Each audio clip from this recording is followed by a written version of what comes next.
With your heart. With your heart. Bought my hex from the fucking start. Point one every day we mark. Bought my hex from the fucking start. Sacrificing all this bread like I'm Richard Hart.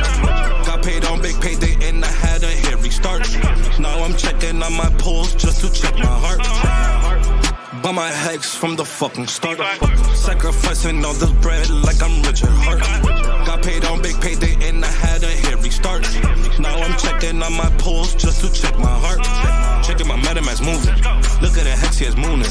Looking at wives they be choosing. Peter is why they be losing. Pull chains out and they'll get me a check. He's gas up and it got me a mess. Remember the times he died collect. Hex I been eating, I'm dying in the best.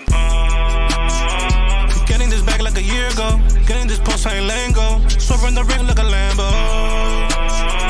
Getting this back like a year ago. Getting this pulsechain lingo. Swerving the ring like a Lambo. Bought my hex from the fucking start. Sacrificing all this bread like I'm Richard Hart. Got paid on big payday and I had a hit restart. Now I'm checking on my pulse just to check my heart. Bought my hex from the fucking start. Sacrificing all this bread like I'm Richard Hart. Got paid on big payday and I had a hit restart. Now I'm checking on my pulse just to check my heart. Richard Hart. Guys, what's going on?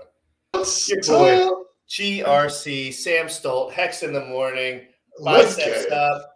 Let's get it, bam! Love it. Love it. Look at the chat. We do have a special guest in the green room, but we're going to chop up for a minute, guys. How's everyone doing? 7 watching Shit's Week Spam Backs. That's what I'm talking about, guys.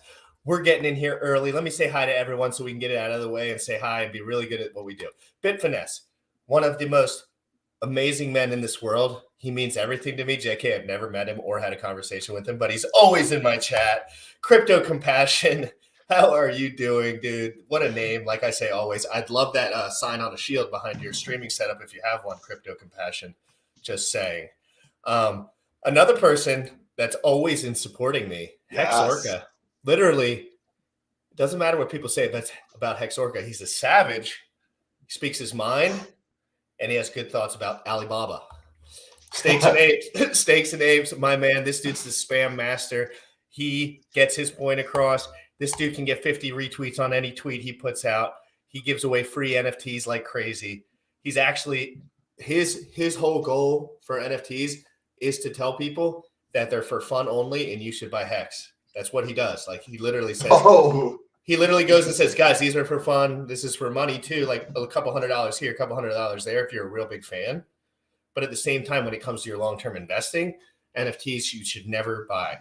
Okay, as far as for the pictures and stuff. Squad, Crypto GRFX coming on with me and Sam Stolt live tomorrow to have an in-depth, mind-bending conversation about the future of the blockchain technology and everything in between, guys. Crypto GRFX. Send me some JPEG so I can make the dopest flipping thumbnail possible. Symphony Waves, TikTok, Crypto. I don't think I've ever seen you in there. Good to see you guys. Sam, everyone, I think I saw Ninja Chopsticks. I think, yeah, and there's Hexographer. Good morning. Hexographer. TVM, Godfather. And who's this, Sam? Hex in the morning clips. That's odd. Is that a new YouTube channel called Hex in the Morning Clips?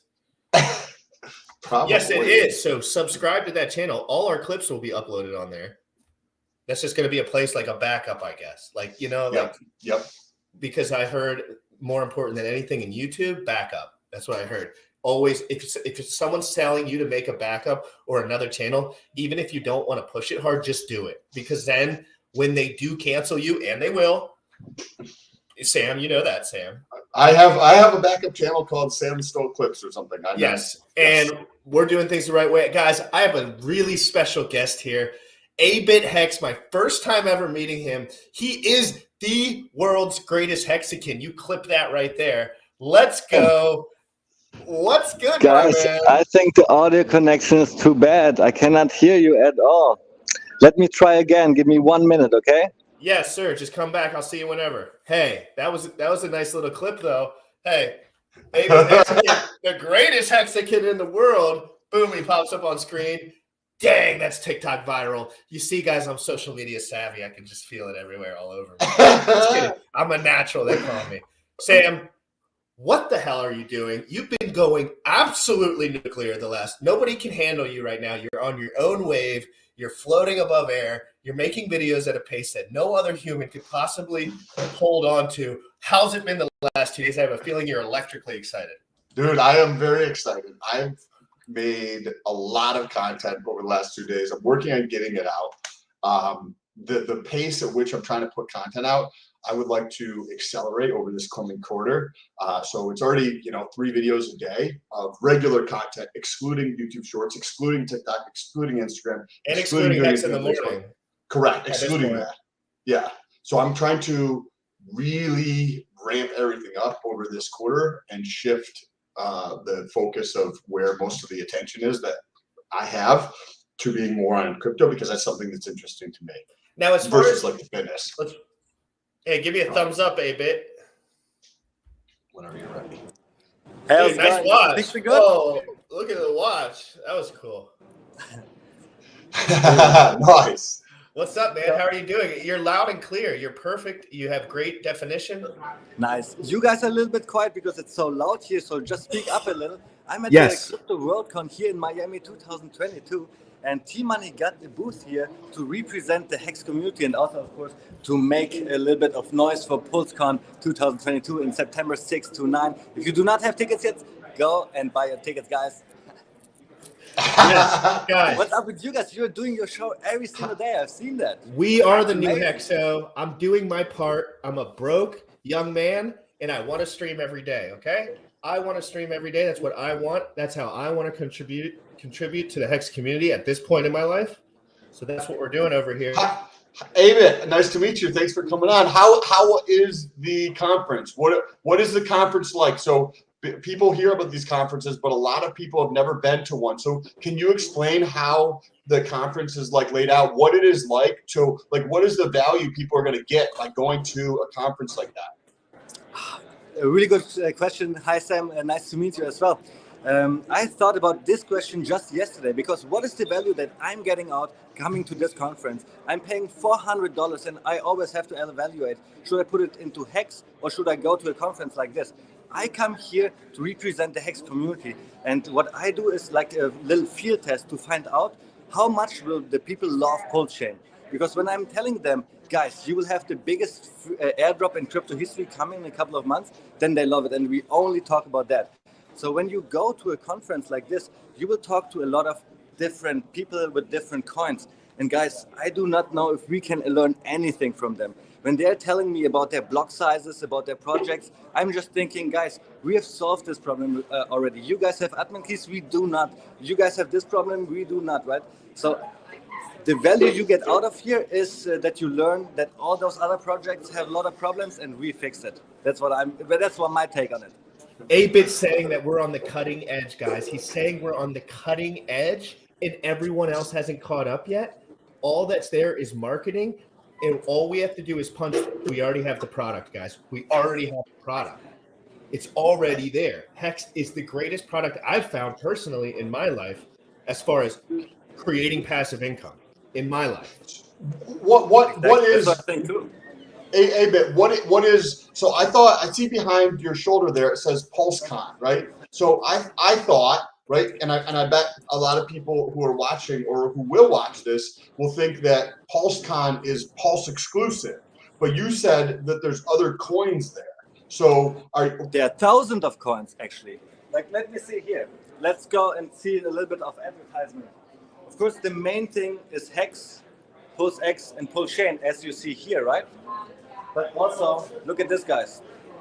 This is the discount, whatever banner it is, and here we have all the coins. So what T-Money wants to do is, he wants to not only have one community at PulseCon, but all the communities.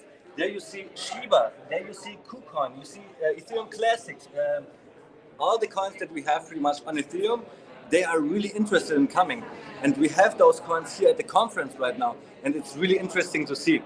T-Money is here talking to all those coins that have booths here as well, and they want to come to PulseCon and just represent their coins, right? Not knowing that we will have the biggest shield there to onboard them into Hex and pulsechain. I want to, hey, I want to bring 50 Hex shields to PulseCon. I want to bring 50 Hex shields to PulseCon, and I want to do some sort of giveaway. I want to get, or Pulse shields, we could do something. Can you talk to me behind the scenes at some point? Can we talk about something like that? Because I don't know how to do giveaways or nothing. Giveaways are hard. Don't do them. Okay. If you want to help Freedom TV, Tony with PulseCon, you can definitely do that. Just contact him, and there will be definitely ways for you to help him. Absolutely. Thank you, A-Bit. You're such a good representative of this community. It's your professionalism is absolutely astounding. Thank you so much. But when you remember, like 6 months ago, it wasn't like that at all. I was just a pleb. And being on tour and having that much responsibility made me grow a lot. And I just love it. Dude, that's what we love here. Sam, so you, quick personal question. So you are just getting into content creation, or you're just getting into Hex 6 months ago? 6 months ago, I started the tour, the 5555 tour, and went across America, 42 cities where we did free workshops for the people explaining this financial product. And when I started, I was into Hex from the early days. So I was already financially free when we started. But I never had so much responsibility. I built up a team of 10 people, and I put out workshops where hundreds of people attend. Now this is a lot of responsibility, so I cannot party all day anymore, and I have to look after my equipment, look after my guys, so they're doing the right things. And that's awesome. Hex has changed his life the exact same way it's changing mine. When I wake up every morning, I feel like I have purpose, drive, a mission, a place to go, a place I can help if I ask. You know what I'm saying? It's done the same thing for me. I was successful in my own right before I found Hex, but this has taken my responsibility and mission statement. It makes mine more emotional for me. This is way more emotional for me than anything before. Everything was business before. I care about this. Right now, the level I'm at, we've done the tour. It went so good. The whole community came together, and it's getting bigger and bigger and bigger, to a point where the Crypto Sparbook team cannot do it alone anymore. Now we need the help of the Hexian community to pass on the torch so we can continue the tour once the fork is out. So we need two things for that. First, we need the funding. I think that's easy. We do it all the time. The Hex community will come together. But the second thing is what you were talking about, is we need the people on the streets, onboarding and setting up the equipment, speaking at the conference and stuff like this. So in the next couple of weeks, we will actually start talking about the 1 million Pulse Tour, the next tour that we will launch. So Sam, let me give you a little background, and let me give him a little background. Sam is my life coach of 6 years. He's been in crypto for 30 days. I onboarded him to Hex 35 to 45 days ago. We now have a show together where we're diving into crypto, the specifics, the white papers, getting really into the detail every single day at 11 as we broadcast our journey into learning from bottom to top. And bro, Sam, you're doing such an amazing job. Because of you lately, the talk about Hedron, this was the reason why I said, okay, I have to look into white paper. I have to look into this project. Otherwise, I wouldn't have not done it, you know? So thank you so much. That's very kind. I watched your channel a lot lately because it's on every single day. So this is what I enjoy. And it felt to me that you guys are friends forever already. I did not know you just recently met. We've never met. We've never met. Awesome. We've never met. He's just my coach from the phone. I found him online and I said, will you help me? My life is horrible. And literally, I was like, my life is trash. Yeah. You came to learn, but actually you teach, right? And now we're learning together. It's like, it's just full circle. And that's why I know God has a plan for all of us. You know, everyone's God is different, but I can feel when I'm doing the right things in my life, and I stick to that feeling. I try to stay in that area, right? I don't want, when something feels right, you have to erase everyone else out that feels wrong and stay with those people that feel right. That's how you make a difference, because there's a lot of noise out there, guys. There's a lot of noise. Yeah. A question about the conference. Thank you for the kind words. Appreciate that. The conference, is it structured where they have speakers there during the day, during different hours, and you kind of rotate around in different rooms, or how is it structured? Yeah, let me see. Maybe I can turn around the camera. Do you guys know how to do that? Maybe not, but we just do it like this. Let's go through here, because in front of the pulsechain stand, we have the big conference room. And sometimes it's interesting what they have to say there. But again, I'm just realizing there that there's not too much to learn for me, and it's better to onboard the people into Hex than... Oh, it was really loud here. So this is something going on right now. International financial sector development, in theory, to be able to watch this very much in real life, in real time, evolving, because it's such a unique point in history with regards to how we're seeing things roll out. Right now, and I think for a long time, many jurisdictions thought that they could just shoehorn in digital assets and cryptocurrencies into existing laws and regulations. It's a little out there, that's why I go out again. So yeah, this was the big conference room, and now let's go over there so we see all the coins. And it's actually interesting. There was one booth I personally was interested in. Maybe we can go there together. And also, there is a coin ranking site here somewhere that is ranking Hex correctly. And I made an interview with them.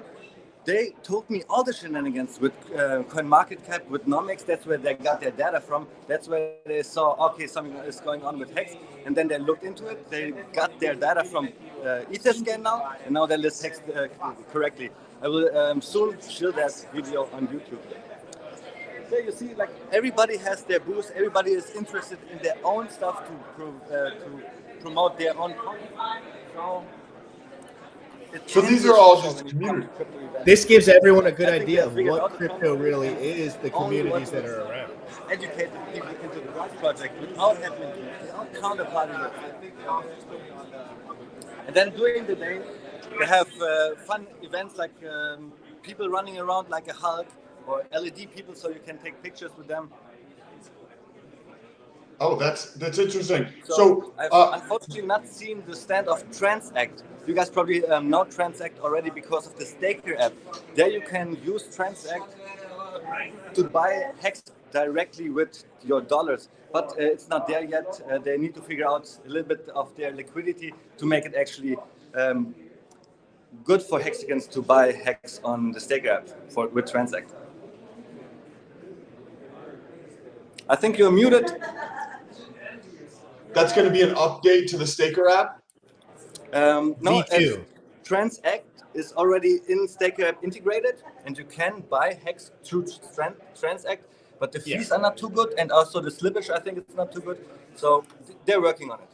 It's a possible way if you only have the means through phone, is kind of what he's saying. The Staker app is for phone, and there are parts of the country where people don't have computers. I know people that don't plan on having a computer anytime soon. You know what I mean? But they have money. They have businesses. They just don't. That's just not how they roll with the computer. Yes. So can you tell us a quick preview of, you said, I think you dropped it a little bit ahead of time, but like your next million or the next million for Hex or whatever it was. Can you give us a preview of that tour? Because that piqued my interest and I wanted to hear what that was like, right? Because there's a certain number of unique addresses on the staking protocol for Hex, right? So, and there's a number there that is like 400,000, 500,000. And I have a feeling that is like the premise behind your next million or whatever the next tour you're going to be doing is. And I'd like to hear about it. Well, give me the beginning of the question again. You had mentioned, slow her down a hair. You had mentioned that the tour you just finished up was awesome, right? 40 something cities. It was an awesome time. You have a team now and you have had to grow as a person. And you said the next one you're going to be doing, and you had dropped the word a million or something like that. I was curious what you're talking about with that. I have a feeling, but I want to know. Well, we have the experience from the last tour. We gave away 5,555 Hex at every single workshop, 42 workshops. And now with pulsechain coming out, we of course sacrificed a lot as well, which will grant us a lot of pulsechain. And we made an extra wallet just for the next tour. So the idea is to give away 1 million pulse at every single workshop as a giveaway. But this is not it. We will also give away 1,000 pulse for every single attendee, so they can change their pulse into Hex stake it, provide liquidity, use Pulse on pulsechain to provide liquidity there, and also use this financial product pulsex that we have in the future. So it will be an interactive workshop. On the Ethereum blockchain, we were not able to do a workshop like this. The last one, we were only able to send one transaction to the winner because it was so expensive.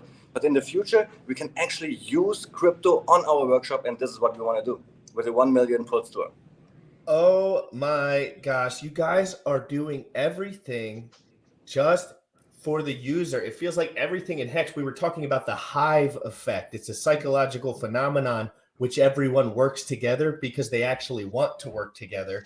And it's something that doesn't occur anymore in the United States marketing because everyone is so money hungry. But Richard Hart created a product that serves the people. Therefore, we have the economic energy and physical energy to put back into the product we love. Now, I don't work anymore. My whole time goal is crypto knowledge, informing the people and spreading the word, because I have been fortunate enough to put myself in a position where I can leverage my time now because of Richard Hart and the Hex product. And I cannot wait for everything these guys are doing. It blows my mind to watch these guys figure out ways to onboard people and adopt people the right way. Imagine someone doing something for the people. It doesn't occur anymore, guys. It just doesn't.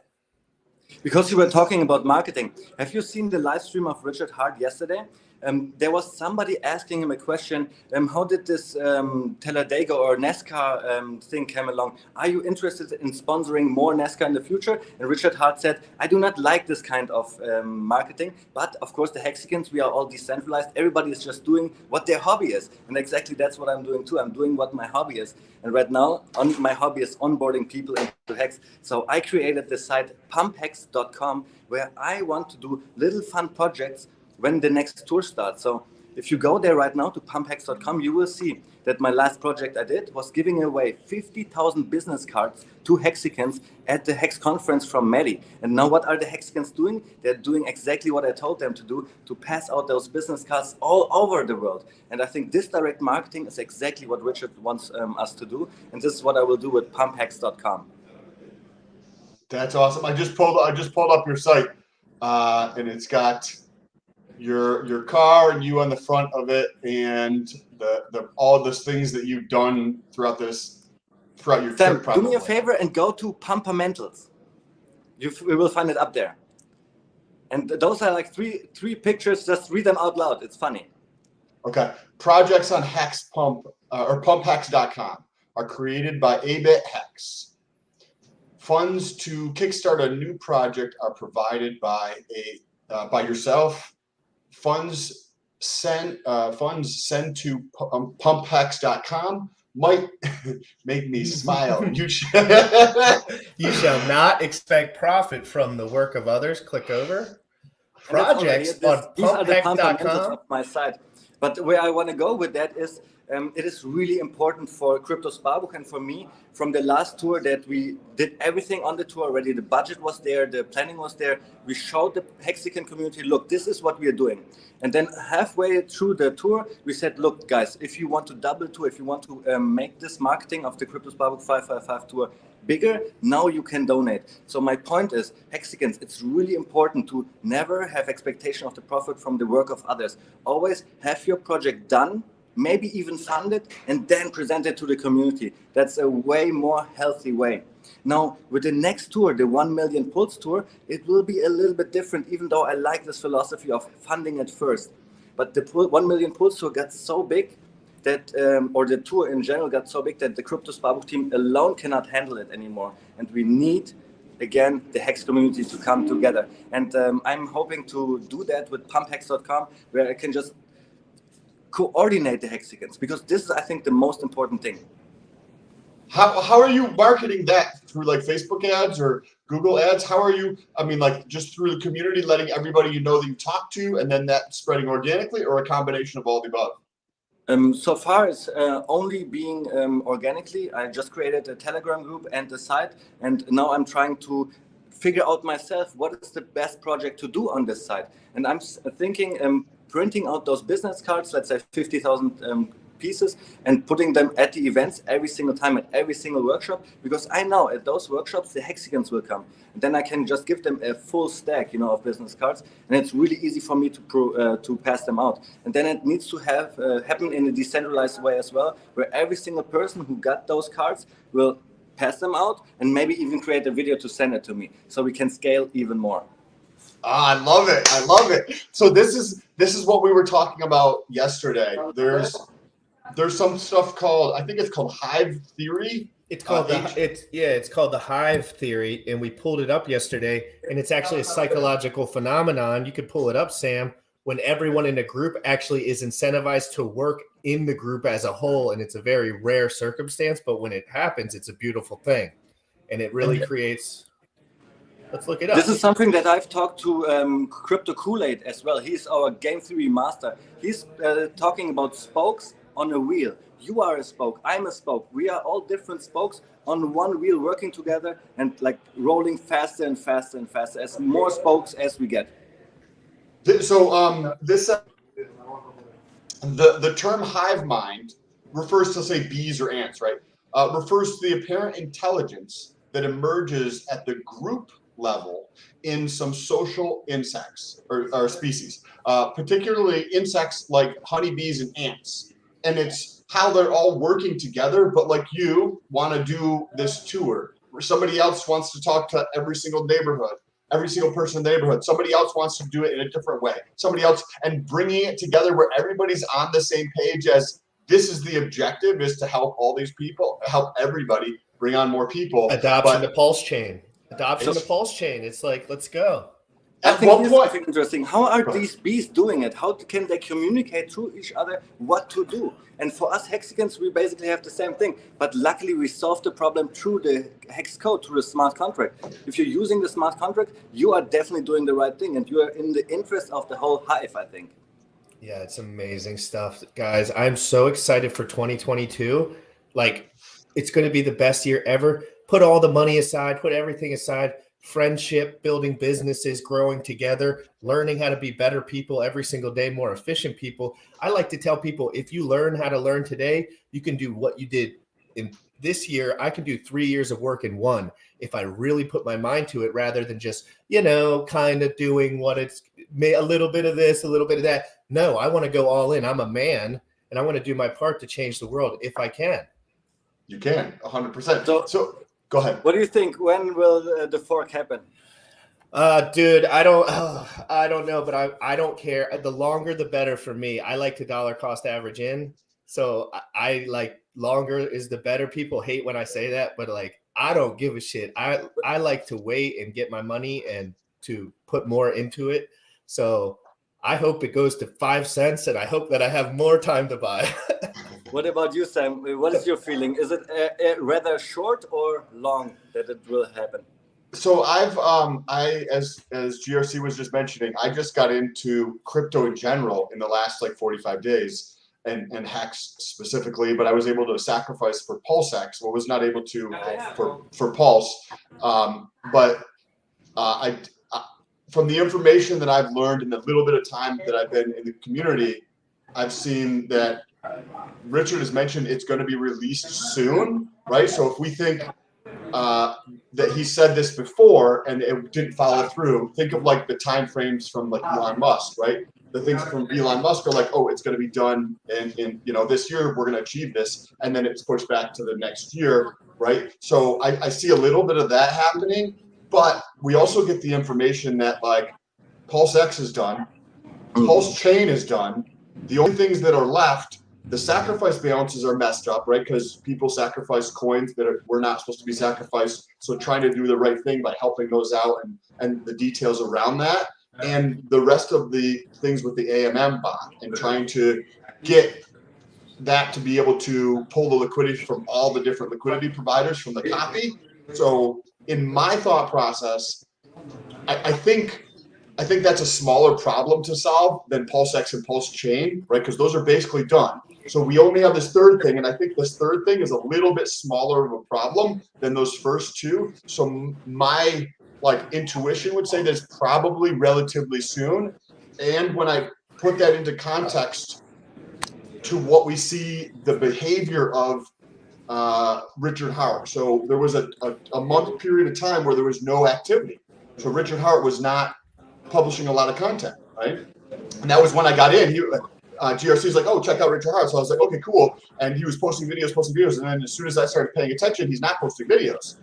However, in the last week, there's been several videos, a Twitter feed thing, and another thing. So what do you think happens when somebody's getting close to finishing a project? They got to create more awareness. They need to be more in the marketing mode. They need to be talking to more people, getting in front of more people. So I put all of these different pieces together, right? Pulsechain's done. Pulsex is done. The AMM bot seems like a minor problem, but I don't know. The sacrifice balances. And you put all this stuff together, and then you see Richard Hart going more live. So he's like, well, my time's not needed here working with the devs, going through these processes, right? So I think we're relatively close. I would say in the next 1 to 4 months, 1 to 5 months, I could see something coming out, and I'm looking forward to it. I think you're definitely right. What we have seen here from Richard Hart now, he's streaming more and more, like lately, right? We have seen bigger YouTubers stream with him. So I also have the hope that it's coming out really soon, because I have the feeling my life will start again when the 1 million Pulse Tour starts. So I'm waiting for only that. It's crazy. So I'm hoping it happens like today, or maybe it happens a little bit later in the year, let's say September. I know people hate that when I'm saying that, but right now I want to go to Colombia for 3 months and have a little bit fun there, learn the language, and also concentrate on what you guys are doing.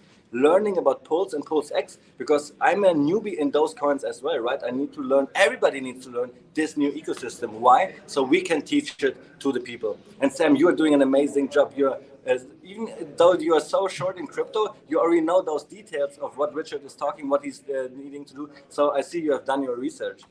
I'm trying to. So you get a unique perspective, because we get to interact on the internet here with each other, and we get to interact with some awesome people in the chat, but you get to interact with people in person. And I'm curious to know what like the energy is like, and what kind of like the sense is. So I know you were like, hey, yeah, it would be dope if it came out today, but also, hey, you know, probably there's a decent probability by the September. But what are you getting the sense of all the people you talk to? Where are their minds at collectively? So there's a big difference of doing online talking and like in real live talking, because if you lose the people online because you're talking about T-shares and how the T-share price only goes up, and it's really complicated. Once you lose them, it's really hard to get them back. But if you talk to them directly, you have a gut feeling of when do you lose them, and you can just make a quick joke, you laugh, and then the conversation goes on. So what I learned in the last 6 months is it's really important to always have a sales pitch or an elevator pitch for different kind of people, because everybody is interested in different things. And you really learn that best, I think, doing. So if you do talk to the people, you just improve your communication skills, just like that.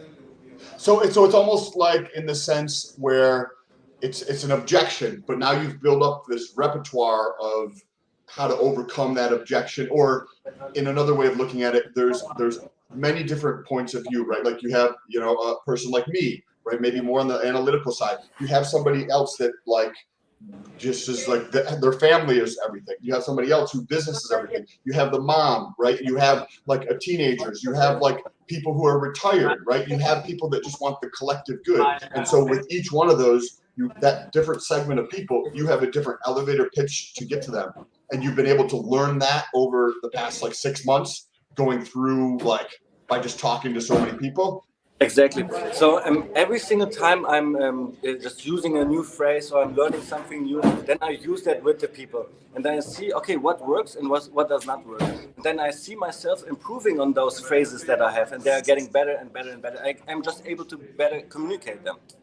Oh, I would bet $1,000. I'm like, whatever money I have, right? I would bet all the money that over the last 6 months, your ability to communicate effectively and present your thoughts and arguments to the person in front of you has at least 1,000x. Because must have been more. It must have been more, because when I started the tour in Las Vegas 6 months ago, about 7 months ago, it was horrible. First of all, only like 7 people came, and my performance was bad. But then, just because of the repetition, because I forced myself in this situation, I learned so much. And now in Miami, something amazing happened as well.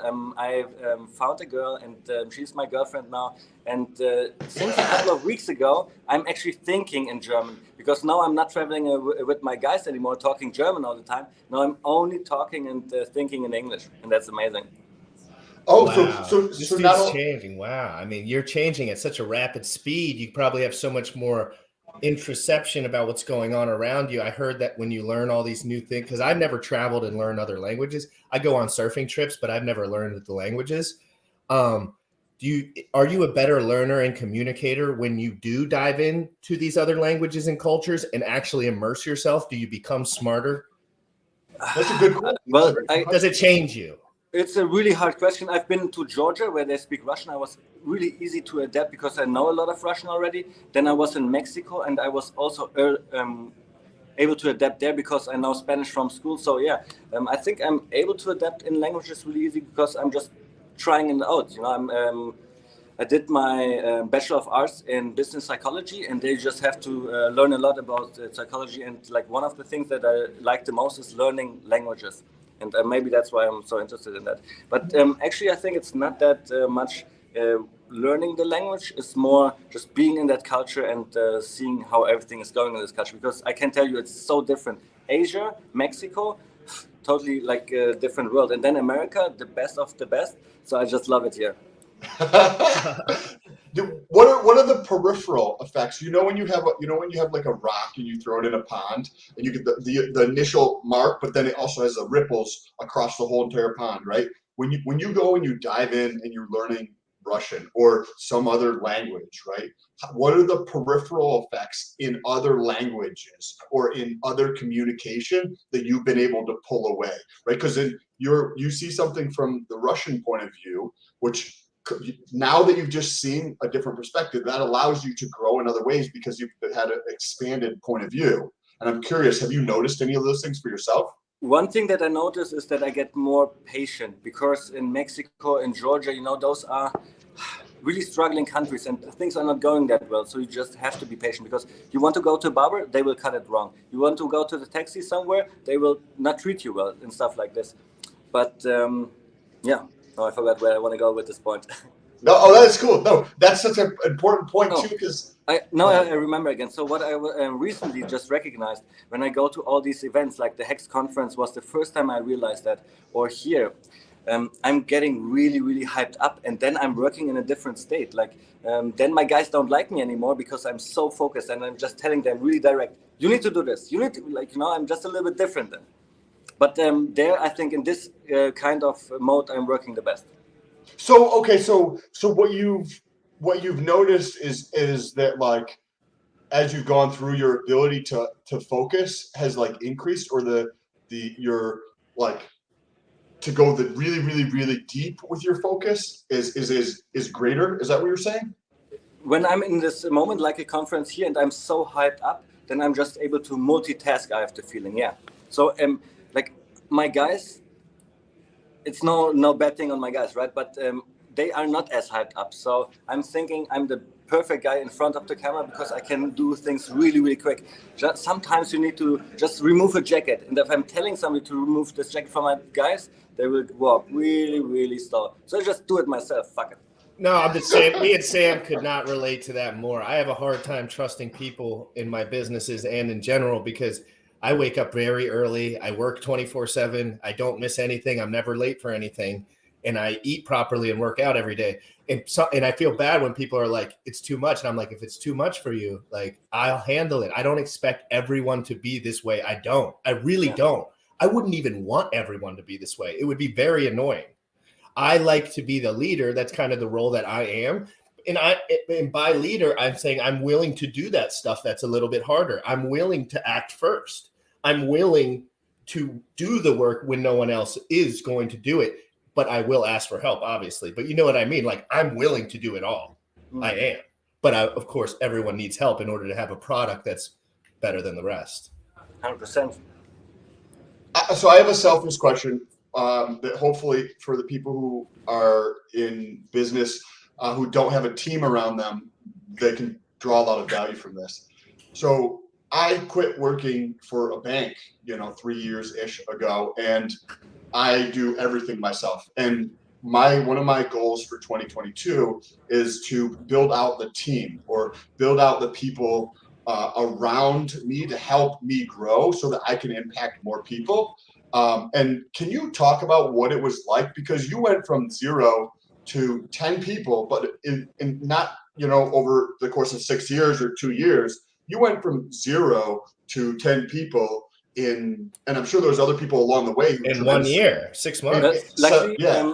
I didn't start totally alone. I started my travels alone, but the YouTube channel we created with 4 guys: Mars, Patrick, Dan, and me.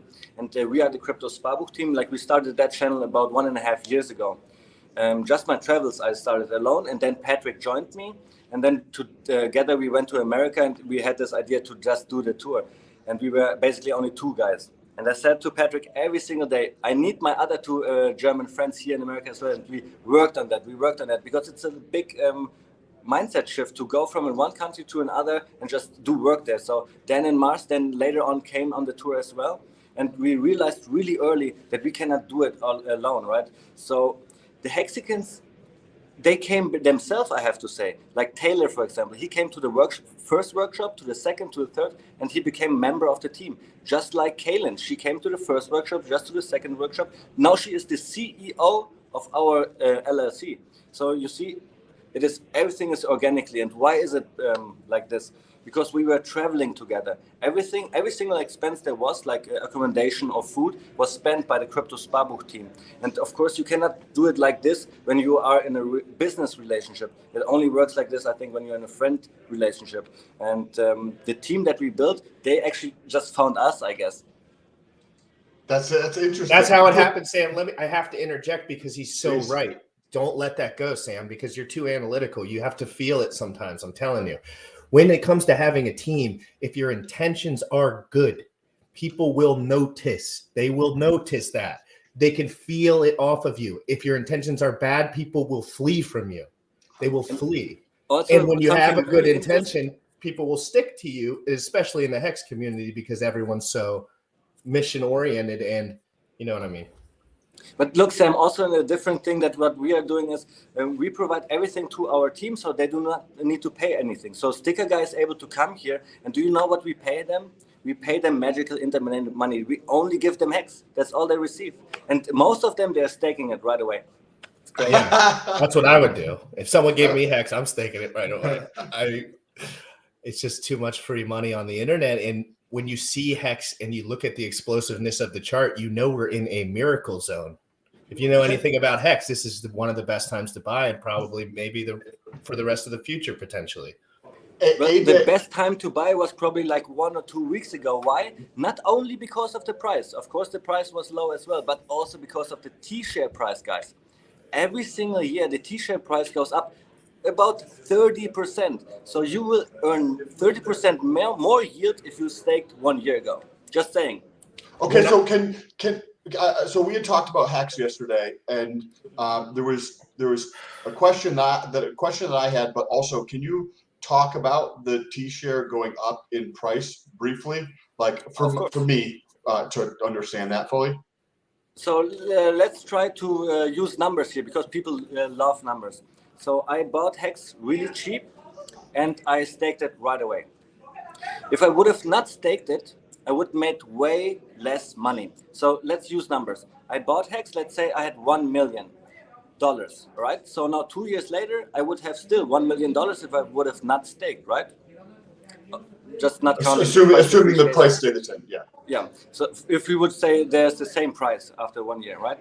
And if I staked now, since I staked all my Hex from the beginning, I do not only have $1 million right now, but right now I have $3 million. So I was able to generate $2 million from where do I got the value from? From staking Hex. So I used the smart contract to produce my own value that I can access in the future. And so you said the T-share price goes up. So the T-share rate, Sam. So it's a T-share rate. Remember, but it's tomato. It's a T-share price, because I like to see it as this: you need to buy your T-shares with Hex, right? So the T-share price for in hex is about 21,000, something like this right now. And why is the T-share price only going up? It is the one really important function in hex, because this secures that longer always pays better. Why is that? Because if I stake my $1 million today, I get, let's say, 100 T-shares, right? If I would, and then I wait, let's say next year the T-share price went up, and I want to stake my $1 million again. But now I will have less T-shares, so I will earn less interest. So what does that mean? I would have been way smarter to make my decision upfront for how long I want to stake, and not compounding every single year, but staking for, let's say, right away for 5 years. Because then you have the best T-share price, the most T-shares, and you hold them for a little longer.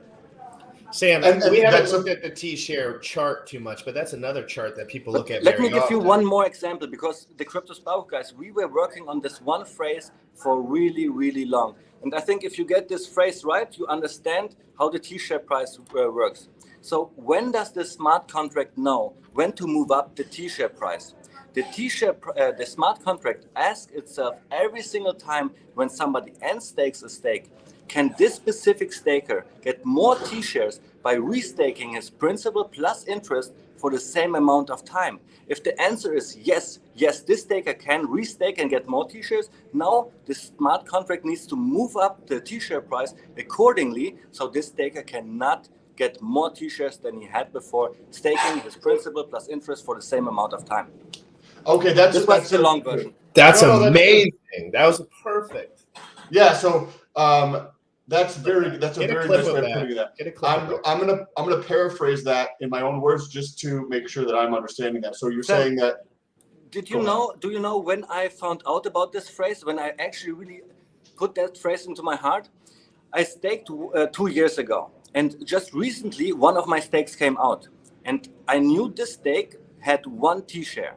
Now I ended the stake, and I wanted to stake again for the same amount of time, and now what the smart contract is telling me is I would only get 0.95 T-shares, so a little less, you see. Yeah. And that's why longer always pays better. that's And that's interesting. why I always keep my personal, for me, I keep 20% liquid, and everything I have is like 5 to 11 years plus. Everything. I don't have any short or intermediate stakes. I keep a little bit of liquid just in case maybe I had some medical problem or something like this. But I keep my average time is 11 years overall, because I don't give a shit about that. Awesome. I want to, I understand the T-share intimately, and I love it. I love it. There's nothing. I'm a bodybuilder, long-term gratification all the way. That's what, and I'm bringing the bodybuilding. I'm trying to make some links with the bodybuilding community, with Sam, with everyone. Those guys love delayed gratification. They do it every day. That's what they love. So I love delayed gratification. I love the thought that my money's working for me. And I made the right decision when I initially bought my Hex to immediately stake it, because the T-share rate is forever going up due to the amount of volume in the system. And right now you are fucked because of the Ethereum fees. But on pulsechain, you can stake your 20% of Hex for, let's say, 7 days or something like this. Which is, yeah, because that's going to change the game. You can stake whenever you want, all day long, every day. So guys, what does that mean? So right now, the average staking duration is 6.3 years, right?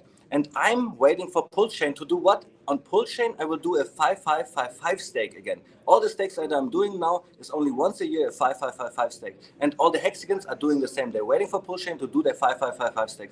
So I'm expecting the average staking duration to actually get longer. But here's the thing. GRC here is saying he has liquid hex, and on the pulsechain he will stake it for, let's say, 30 days, right? So to generate a little bit yield. And I'm telling you, everybody will actually exactly do the same, because if money can be staked, if money can generate yield, people will do it. So is the average staking duration getting longer because of OG hexagons, or is the average staking duration getting a little bit lower? What do you guys think? Oh, go ahead, Jesse. I think there's going to be more short-term action, because if you, just like he was saying, if you can make a percentage, people will do it. Right now, you can't make a percentage unless you have a fat stack of Hex, because the the end stake fee and the start fee, it just cuts out the profit to the point where you're just doing work for no reason or even losing money. But with pulsechain, the fees are negligible. You won't even notice them. Therefore, you can do a steak every day of the year for 365 days. Don't do that. I know, but I'm saying you can do whatever you want because the game theory of random people is going to come out. And at the end of the day, the people are going to find out the best way to slice that money and to do it. They'll always find the best way. So the reason why I'm saying don't do the stakes every single day is because I did that in the past. When Hex came out, the staking and the transaction were really, really cheap as well. So I have about over 600 stakes right now, not only for me, but also for my family and so on. So Damn. I'm fucked too by the Ethereum fees, right? In the future, when my stakes come out, I have to pay a lot of fees. But now I have all my stakes on the pulsechain as well, and there I'm rescued by Richard Hart. I'm so thankful for that.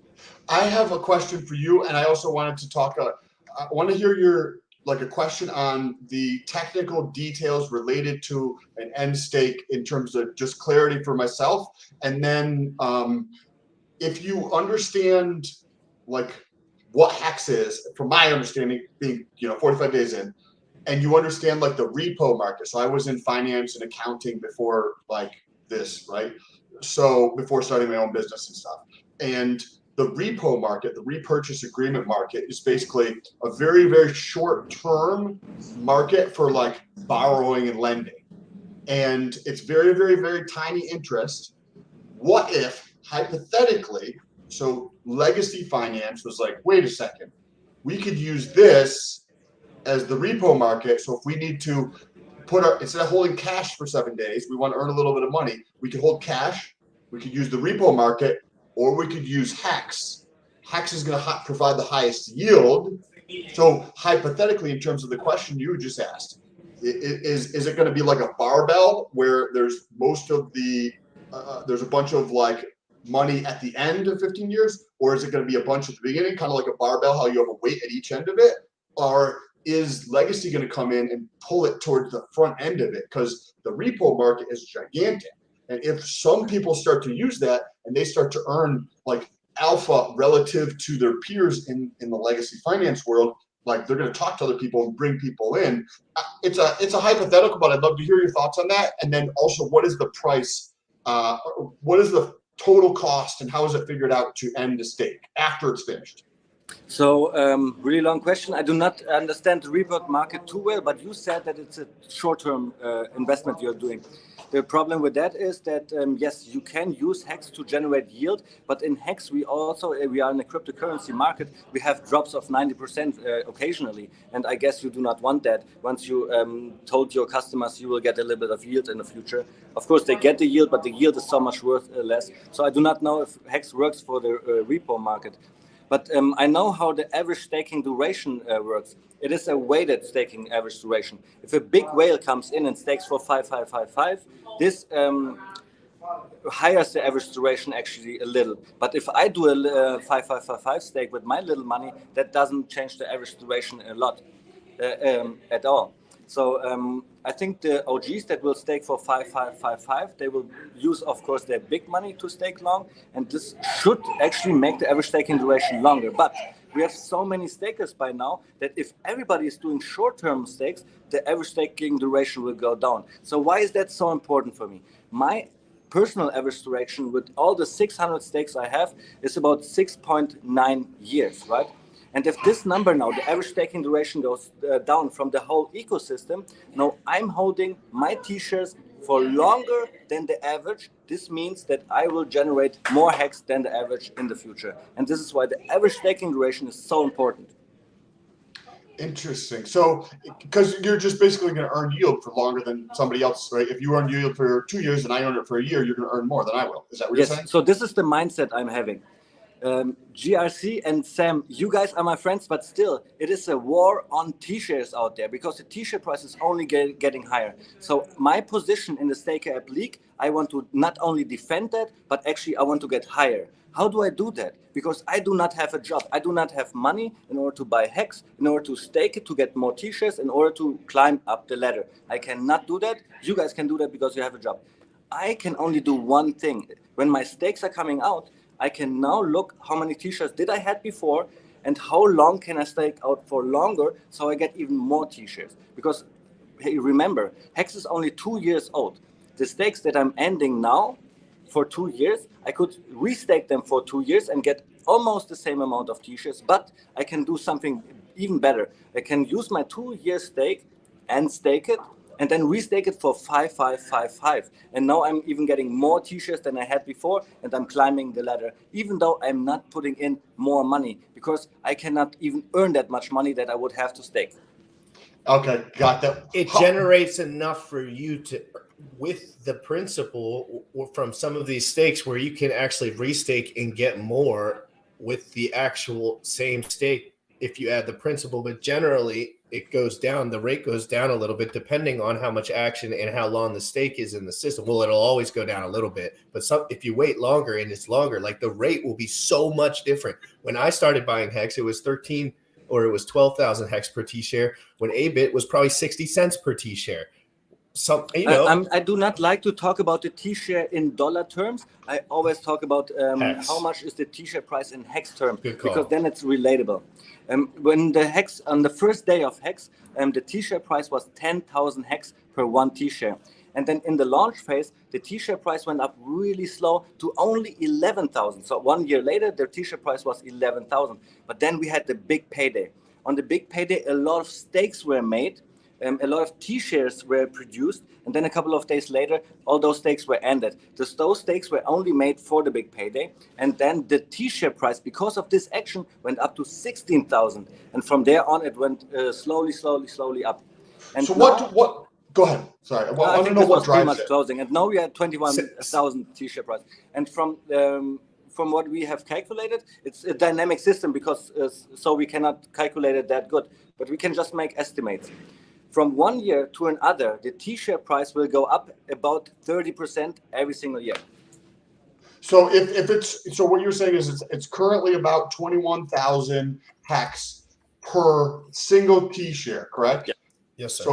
So that means within 1 year today, you would expect, if that's accurate, right? It's just an estimate, but that would be 27,000 plus Hex to buy 1 T-share. Yes. And Hex could be much higher, much higher in price. Sam, now let us understand why is that important. Because no, I guess actually I lost my point. But exactly this is what we are talking in our workshop as well. So there are 2 things that are really important to understand how the smart contract works. First, you need to understand how much Hex is given out to the staker class every single day. And the number right now is about 64 million Hex are giving out to the staker class. But how does the smart contract know to whom to pay it? Really easy, to everybody who holds T-shares. So those 45 million, right, they get distributed to everybody who holds T-shares. How many T-shares do we have? 10.7 million. So it's really easy. We divide 64 million divided by 10.7, and we get out about 6 Hex per 1 T-share, right? So now let us do the calculation again for in 10 years. In 10 years, how much daily inflation will be paid out to the staker class? It must be way more than 64 million. Why? Because Hex is an inflationary coin. Today we have that much inflation. Next year, 3.69% on top, 3.69 on It'll top. be 40%. So 40%. 40%. Let's say, let's say years. in 10 years, the amount of Hex giving out to the staker class will be about 100 million Hex per 100 million Hex. To whom is it going? To everybody who holds T-shares. How many T-shares will be there in 10 years? My estimation is 2 million T-shares. Right now we have 10 million T-shares. In the future it will be only 2 million T-shares. Now we do the calculation again. What happens when we give out the 100 million Hex that gives out to the staker class on 1 day in 10 years, divided by 2, 100 by 2 gives us 50. So what is this number?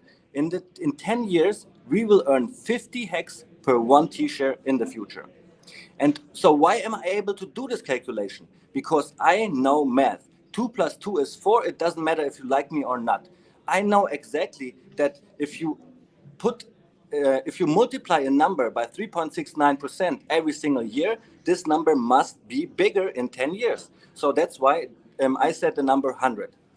The T-share price is only going up.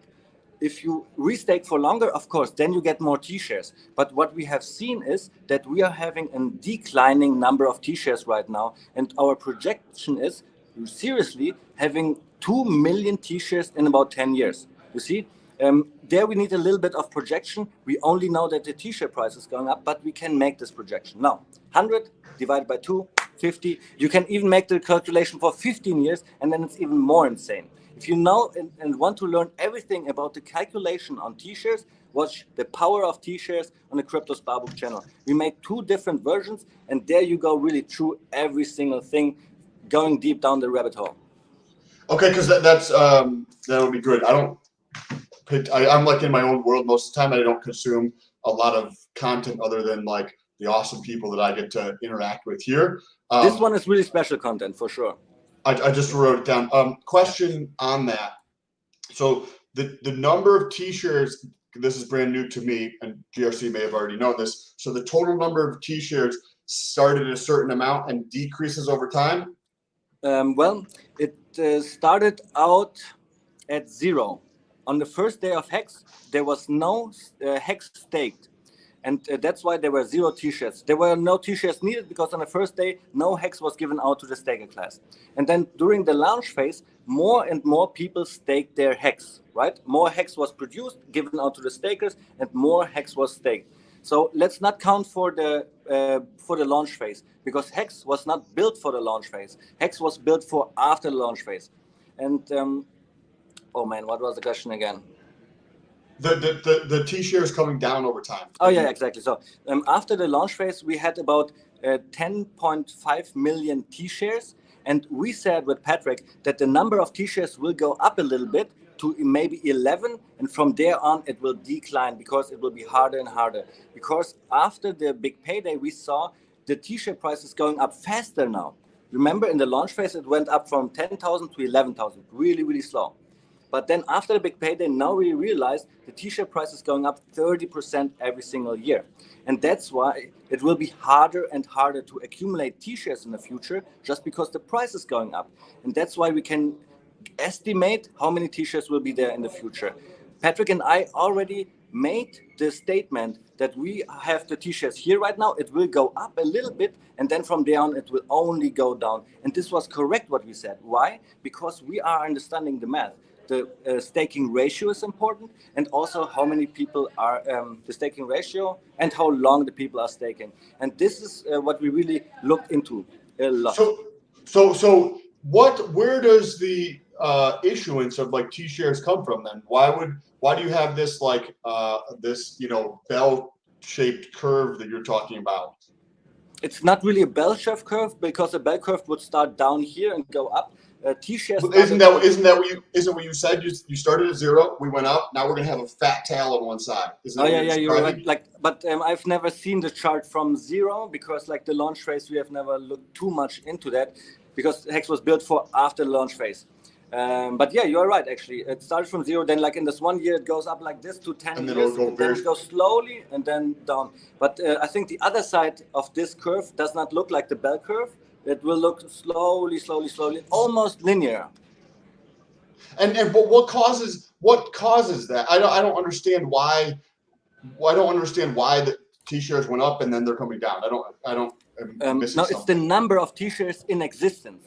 Why did it go up in the first period of our projection? Is because we saw that more and more people are staking.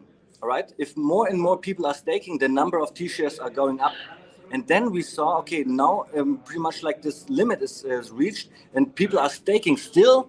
But since the T-share price is now going up 30% in 1 year, now there are less and less T-shares in existence, because even if I stake my stakes for the same amount of time, remember, I get less. Mm-hmm. It's only if I stake for way longer. So you said the number of new stakers coming in was driving T-shares up. The number of T-shares, right? Exactly. So if what you're saying is that no, it was not driving up the T-share price. The number of stakers. Not price, but the number of T-shares. The number of T-shirts, exactly. So you would assume, based upon what you're doing and everybody else is doing in the community, that the number of people who are staking is going to increase. Wouldn't that drive up T-shares, the number of T-shares, not the price, but the number of T-shares? I think we might have lost him. Did you catch that last bit? Oh no, guys, I got the call and now I cannot hear you anymore. Okay, he'll be able to figure that out, I'm sure, in a second. No, I cannot hear you. The audio is away. Let me come back. Man. Cool. Yes. So I'm curious, anybody in the comments, what if there's a increase in the number, right? As Avit was saying, as more and more people stake, the number of T-shares, not the price, but the number of T-shares actually increases. Can you hear me now? Unfortunately, now somehow the audio is really bad. I cannot hear you anymore. But you know what? I'm at the conference. It's really loud, and this discussion, Sam, that we have right now should be in quiet, so we can write everything down. So I can even draw you some things, and maybe actually I could do the workshop presentation only for you guys. That would be beautiful. That would be amazing. We would love that. If you could do that, that would be fantastic. Let's do that. Let's organize that in the next couple of days, and that will be fun. Guys, I had so much fun with you guys on this stream. Now I cannot hear you what you guys are saying anymore, so I will just give you my end spiel. I'm really excited about the future because when Hex started, we had Hexologists streaming and there were only like 20 people in there.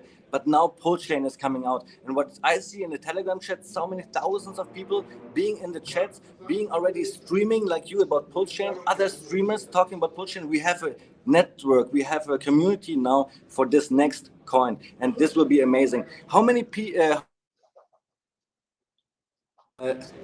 how much did I put into Hex? A little bit of money. This money went up a lot. Now I was able to sacrifice way more for Pulse and pulsex. And what I see is that the Hexagon will have a huge power on this new blockchain, pulsechain, because they were able to sacrifice the most. Why? Because of course they love Richard Hart, but also they did 10,000x, which the Bitcoin guys and the Ethereum guys did not do. Can you throw up a bicep for the thumbnail? I cannot hear you. I love you guys. No, do this.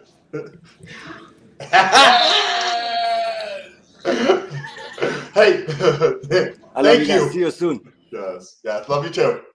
Oh, that was fantastic. Whoa. Yes. That was. So talk to me about the T-share rate, because I forgot. There's a couple things you don't know that I forgot we haven't mentioned. Big payday. That was something you haven't heard of yet, because I know we haven't mentioned it. Because that's something that's a question I have. So can you tell me about the big payday? So I wasn't around for a big payday, but if you got there was a moment in Hex where they just said something is not being done correct. It was very early on, and they had to. It's like a bonus phase basically, and they were like, if you stake your Hex, we'll give you bonus, like 100% bonus or some shit. So basically, if you staked at that moment. If you clicked over and you had stakes, you basically got double your stakes for some reason.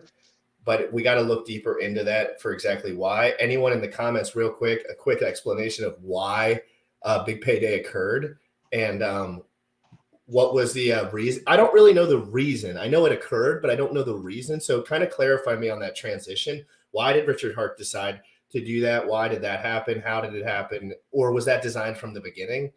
Guys, give me a little heads up on that and tell me what happened if you staked over that time. How was the actual calculation done?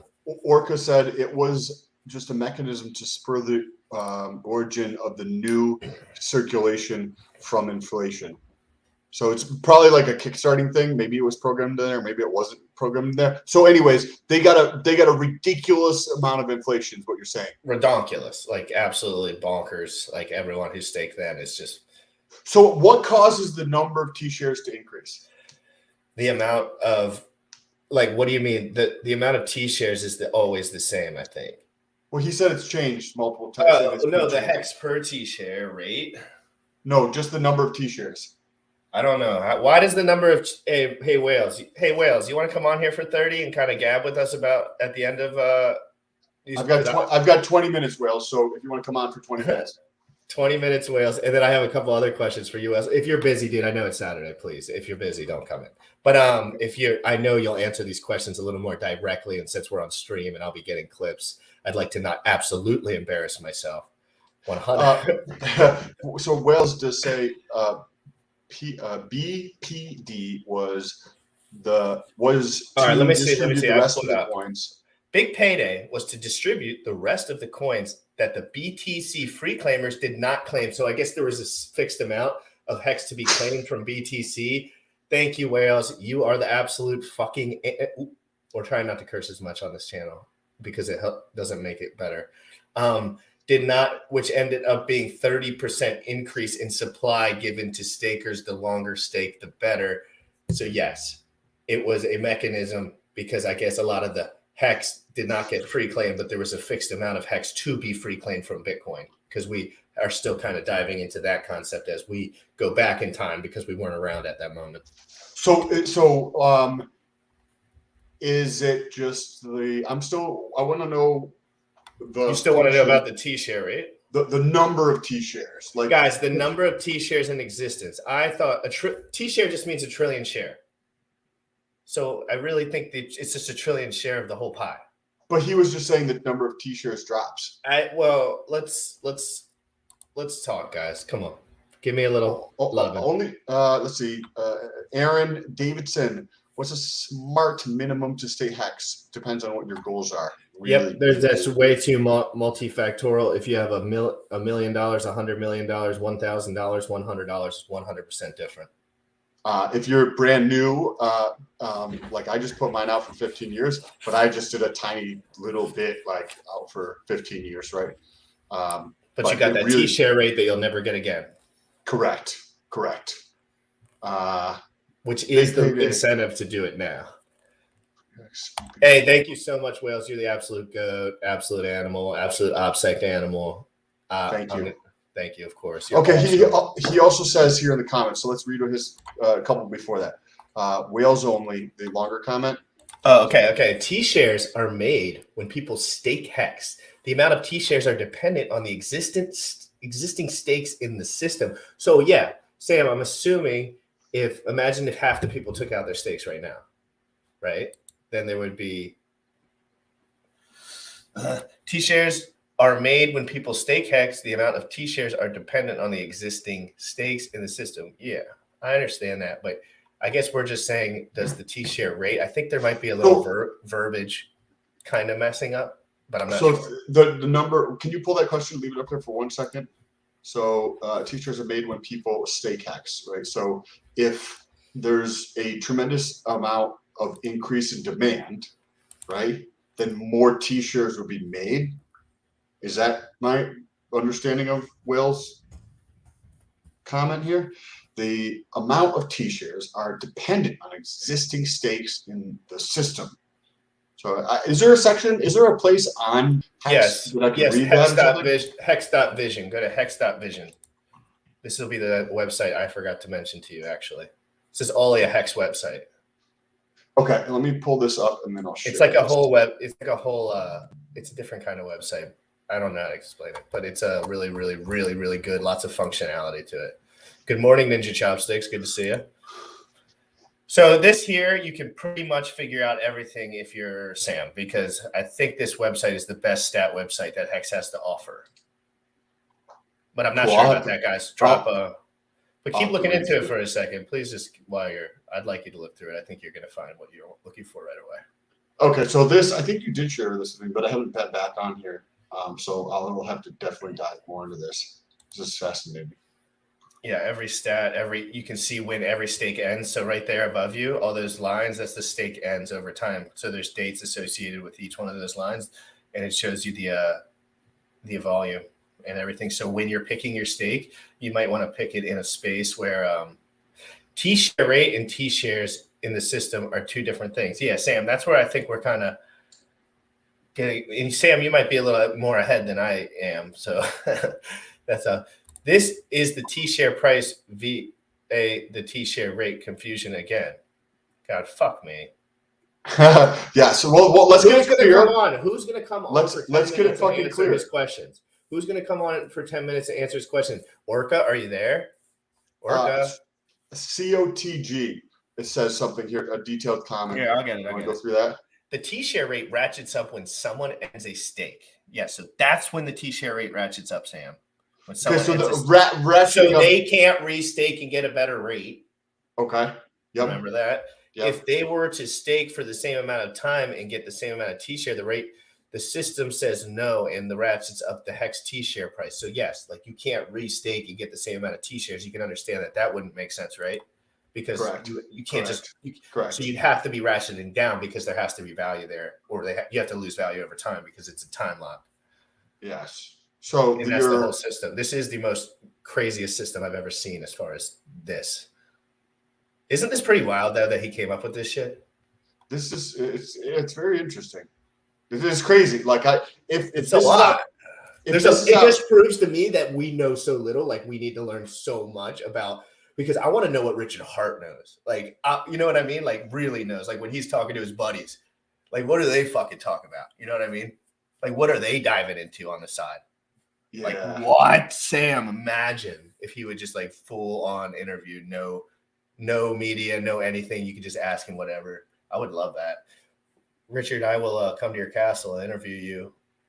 That was interesting in a live stream where he was like, when somebody was like, "Hey, do you want to come to the event? But you know what I mean, out here, how much do you want to come to it?" And he was like, "I don't want to fucking show up. I don't want you sniffing me or something." He just wants to get stuff done. Well, no, it's an OPSEC nightmare. That's the only thing, dude. He would do it probably if it wasn't a big deal. But everyone's going to be on his ass for a week straight. He's going to have to fly across the world. Everyone's going to be on his shit, and he could get fucking sniped in the face. Like, he's not going to do that.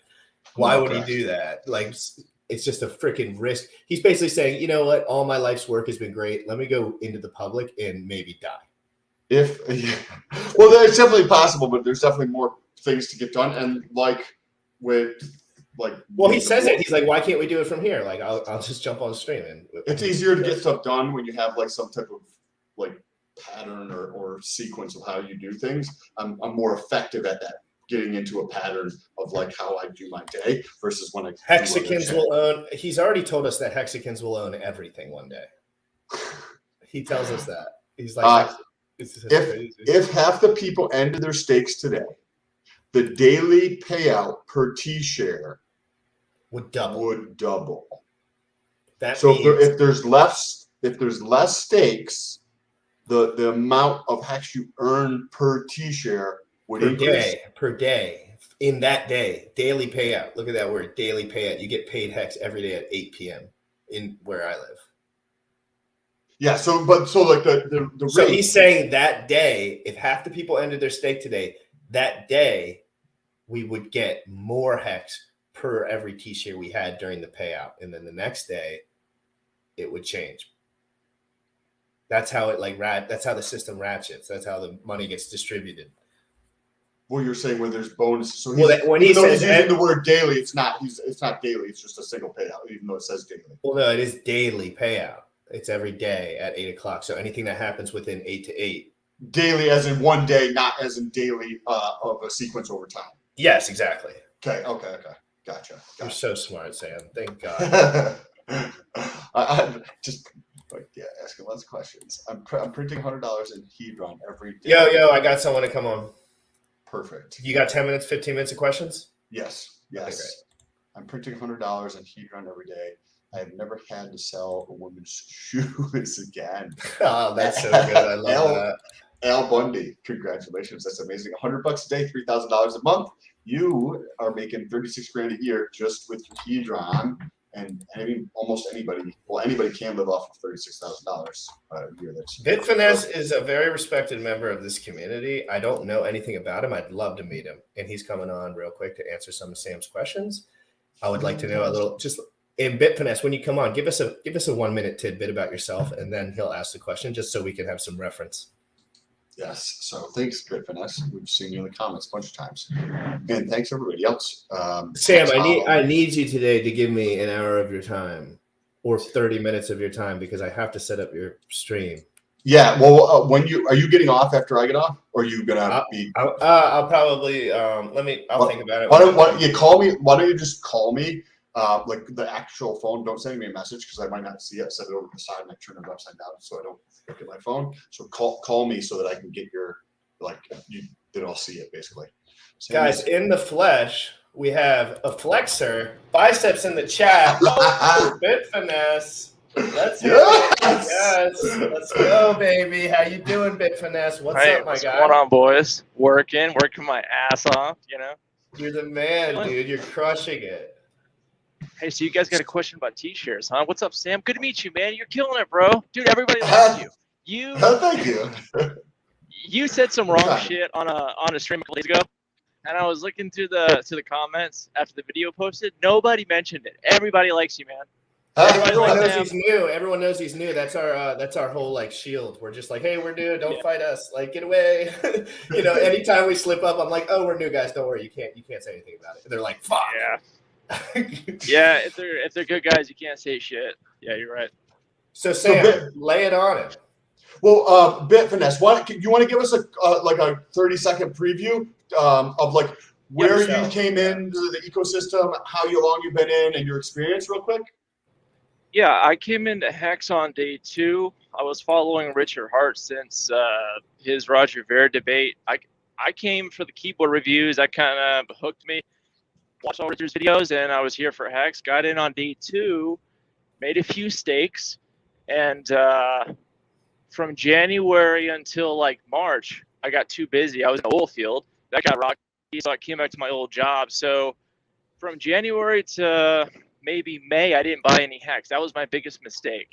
But to make up for it, that summer I took all my shit from both my apartments and put it in storage.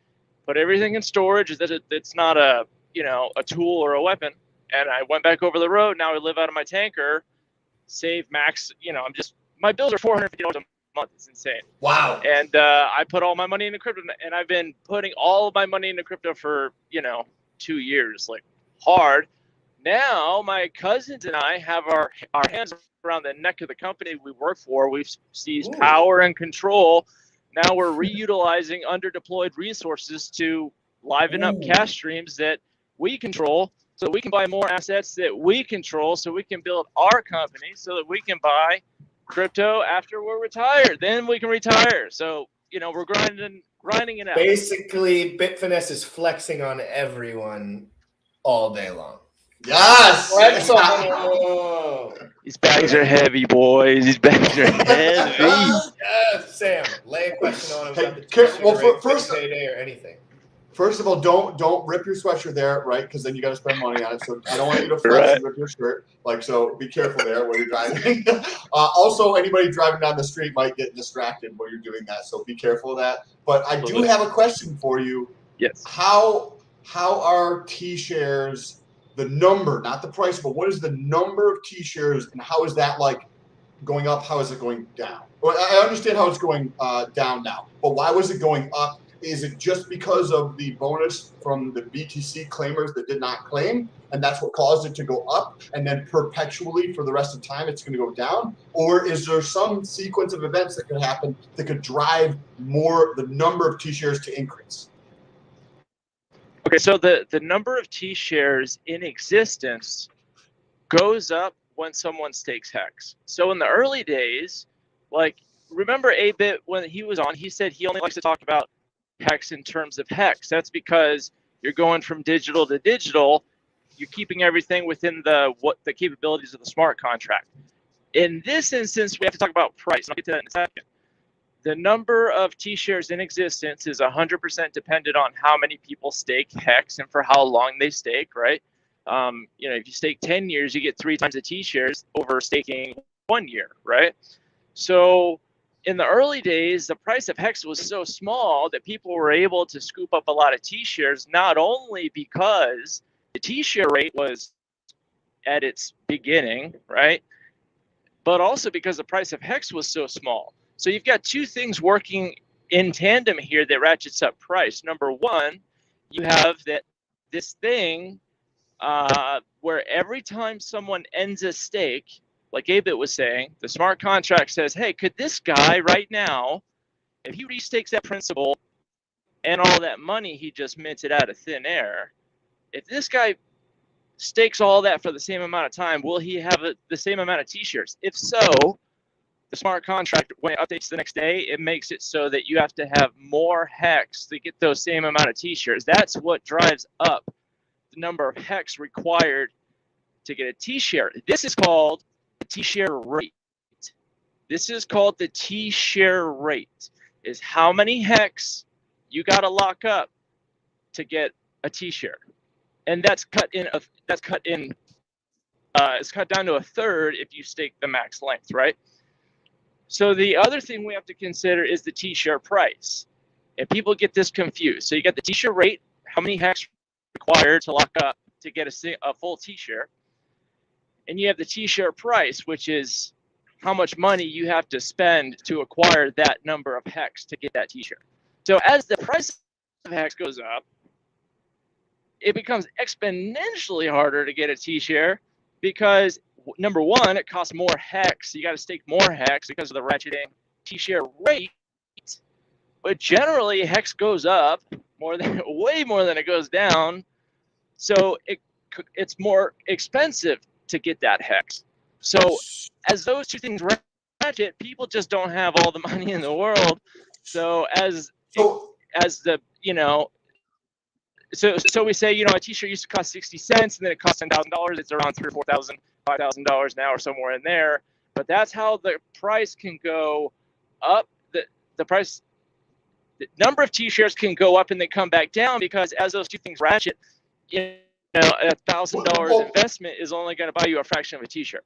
So the rate, the T-share rate, and the quantity of hex to get a T-shirt are basically inverse. So they're like related to each other, right? If the T-share rate goes down, then inversely the hex price, the number of hex to acquire a T-shirt goes up. Like that's how those two are like related. Well, kind of. Correct? But the thing about the T-share rate is it can't go down. It can only go up.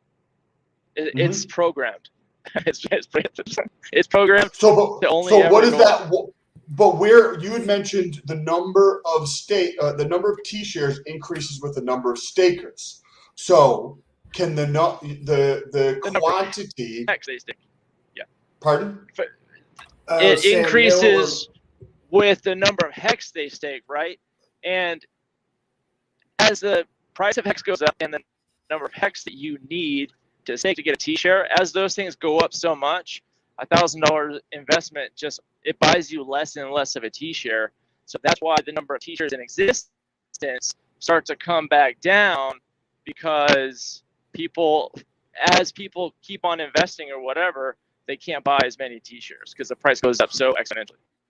So if there was a push over the next period of time where more hex, because it's not the number of hex, it's the total quantity of actual hex tokens. If that is staked further into the future, if the quantity of hex that coins are pushed further into the future past the average, the total number of T-shares would increase. Is that an accurate statement? I think I think it would still decrease because of the price of hex. Go ahead, Jim. I think you're missing one thing, Sec. How much of the supply, Sam, is staked? Let's talk about it. So let's talk about the whole supply of hex. How much of the supply is staked? And a little over 10%. Right. So what the rest of that 90% is unstaked, but it's still hex, right? Yep. So I think that's kind of where I feel like, because the number of T-shares can increase, because if more hex is available and staked, there's only 90. I don't know. I'm getting confused about where you're getting lost as far as. I just want to know where the number of T-shares. Oh, there's something else. Just the number of T-shares. Not the rate or the price of them, but just the number of T-shares. Number of T-shares. Oh, yeah, the number of T-shares. So, go ahead. Oh, sorry. No, you're good. Earlier, and also apologize if my reception might be dropping out a little bit. Hexo, I'm real close to Boise, motherfucker. Anyway, so the number of hex that one T-share produces, right? Wait, let's talk about the number of hex that that the smart contract says need to be generated, right? So some people think that we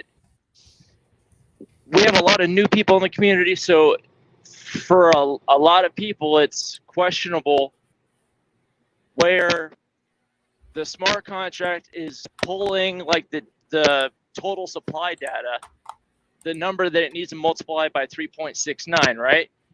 It's important to take note that it's only counting the coins that have already been minted, right? Like the coins that have existed. Yes. So the coins that people are earning now from their stakes, they are not included in the supply that's being inflated by 3.69%. That needs to be said. Say that one more time. It's just the total supply of at moment now. The number, the hex coins that are that are increasing in people's staker app, right? The number of coins that are currently being allocated to people who currently have stakes that their T-shares are generating, those coins right now do not exist. They don't exist until that stake matures, remember. So the T-share really is a representation of the running total of the number of coins you can mint in the future. It's a running total of what you can mint in the future. That's what the T-share, like, that's what the number of that's what all of your bonus is. That's what your yield is, right? It's what the T-shares generated, and it's what you've earned from people ending their stakes too early or too late. So the 3.69% is effectively only on 90% of the supply of hex, because the other 10% is not there. That's what you're saying, because it's burned? That sounds about right. Okay. Yeah. And you're saying, right. And then go ahead with the rest of your point. So the smart contract comes, it uses the inflation rate of the supply of the coins it's supposed to be inflating, and it comes out with a number of, okay, eventually it says I've got this many coins that I got to grow the supply by this year, right? Because there's this many coins that in the supply I'm supposed to be growing by 3.69%. So it's got this number of coins, and it just says how many T-shares are there.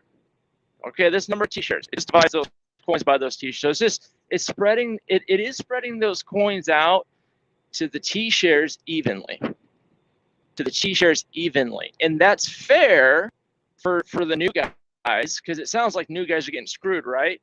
But this is why the T-share exists, because the way the system's set up, it ensures that it's always harder to buy the same amount of T-shares in the future. This is how there's always meat left on the bone for new people, because if you get in today, the same amount of money, same amount of time frame and everything, you're going to do better than everyone who comes in after you. But you're not going to do as well as anyone who got in before you. Your spot in line is locked, right? You're protected there. I'm not going to come by and end my stake every day and roll it over and beat you. My ROI will not beat you.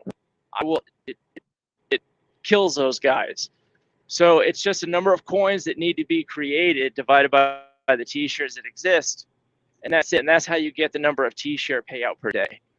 Well, you gotta plus the bonuses. It takes the inflation that it needs. So for the year, it takes divides by 365 to get the daily. You just got to do it on a daily rate. Okay, so if ABIT is saying there's say hypothetically 11 million T-shares, and there is a T-share cost 21,000 hex, and somebody puts another 21,000 hex in to get a T-share, then there's going to be 11 million, plus one additional T-share,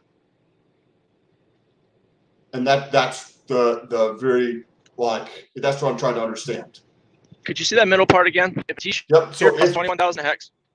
Yep. So if there's 11 million T-shares currently, and I'm like, okay, let me get one more T-share. I'm going to put in 21,000 hex to purchase one additional T-share. I do that, right? Now, instead of having 11 million T-shares, there's 11 million plus one T-shares. Is that accurate? That's right. Yep. And so there's a inflation of T-shares with people staking, but there's a deflation in T-shares as people end their stakes. Is that accurate? The deflation of T-shares has because the rate's decreasing. Yeah, it's You're, people like ending. We talked about. It's people ending their stakes that remove T-shares. But the big thing is that like when they go back to buy T-shares, they got to put it. The bottom line is they got to stake longer if they can. I can't do that. I'm max stake almost, and or they got to buy more hex. But what it really comes down to is, but dude, your 15-year stake, you know, by the time that thing comes out, what do you think the T-share rate's gonna be? Like, you're gonna have to buy a lot more hex. End stake. Most people will end stake before their 15-year stakes are up. Let's be honest. Like, how many people? Bitfinesse, how many people are going to wait? Only people that are 100% financially secure to the point where they do not give a fuck. You guys know what this really is. You guys remember The Price is Right? Right? Yeah, I do. Right? You remember Plinko? See that game? No. All right, it's a big board. It's like a 10, 12, 15-foot piece of plywood. It's slanted, right? And it's got all these pegs in it. It's got a bunch of slots in the top, and you got a disc like the Plinko chip. It's like a wooden flat disc. And you go at the top, and you're going to drop this thing in, and it's going to hit every single little peg, boom, boom, boom, boom, boom, boom, on the bottom, and you don't know which slot it's going to fall into on the bottom. And on the bottom, you got prizes. You got, you know, $10,000, zero. You got, you know, go to prison or whatever. Well, this is like this. Finance is like Plinko. Like, you know, the money circulates the world. It gets printed. It gets, you know, created out of nothing or whatever. It goes in all these assets, and then it goes, you know, people sell assets they don't like, go into other assets, and like Will said, money goes to where it's best traded. I think that's kind of where the money pools up, where it stays is where it's best traded, and eventually it leaves there too because someone broker screws them, or you know someone rolls back prices on some exchange. And I think Hex and Pulse time to go into the detail. I think I don't know if we summed up that last point, Sam. No, I think it makes. Do we want to go over that again? Yeah, it makes sense. So I have two resources behind the scenes, Sam, that I'm going to send you that you can look up in your free time. That some people in the chat threw up really good resources, and I just put them in the private. Thank you for the people in the chat. And go ahead. Hey, I know you guys are like newer. Jim, right? You're not that new, man. You've been around for a little while, but you guys are newer, I guess, to the community. The community's only 2 years old, man. We're all brand new. But don't forget, if you guys ask Hex Orca, you guys might not know this about him. If you guys ask him a question and he doesn't know it, you can ask his beard. They're actually two people, him and his beard. So I don't know if you guys knew that. I was starting to wonder about the beard. You know, he won't come on the stream and show the beard, so I've always been a little bit nervous to talk to it. But I've seen it on other streams, and I'm really actually offended that he won't show his face on my stream. But other streams, he seems like that is good to go. So let's, you know, maybe we have a little problem with Orca. That's Sam, make sure you're not running late, Sam. I know you have to go. No, this is good. I'll paraphrase what I feel that I learned from that, and I do think that was tremendously helpful. We at least from my understanding, if somebody is going to stake 21,000 hex, they're going to get a new T-share. That 11 million total number of T-shares is going to now be 11 million plus one T-share because the person who just did it right now. But if there is 3 or 4 or 5 or 1 other people today that also ended their stake and they go to restake it again, the total number that they had previously, if they had a 3-month stake and they had 3 T-shares, when they do it right now, they're only going to get 2.9 T-shares for the same amount of time. So the supply is going up by the number of people who are staking it, and it's decreasing it by the number of people who are end staking it. So that is what I took away from my understanding of this, and talking with Bitfinesse and him sharing his information with us. I do appreciate your time, especially while you're out there in the field working. I love the idea of minimalism. That is awesome. That's how I like to live a lot of my life. And you accumulate a lot of shit you don't need. Sorry, GRC. That you don't need, and it slows you down both mentally and like actually physically, like slows you down and how quickly you're able to do things. So thank you for your time. Thank everybody in the chat. If you guys want to say hi on Twitter, my link is going to be down below. If you want to check out some of the content I'm doing on YouTube, I'm doing a lot of stuff on liquid loans lately, so you can check out those videos if you're interested. In depth. The most comprehensive, in-depth deep dives into these projects that I could find on the internet are on Sam Stoll's channel, and he's 45 days in crypto. Thank you for. So you're a sick effer. And then call me later. We'll get into the details of what we're talking about, the YouTube and the stream stuff. Bit Finesse, hopefully we'll see you here tomorrow. Good job, Sam. Good seeing you, man. Thank you for your time. I appreciate it. Anytime, sir. You're a scholar. Congrats. Thank you. Scholar, that's for Peace out, sure. guys. Bit Finesse, you are a loyal What's up, man? Hex in the Morning fan. Do you have any suggestions? Built to the foil, man. Do you have any suggestions for the stream? Something you maybe want to see in the future? I could do anything. Any suggestions? Yeah, do you think anything that you would think was cool? Because GRC can make stuff happen because he's full time.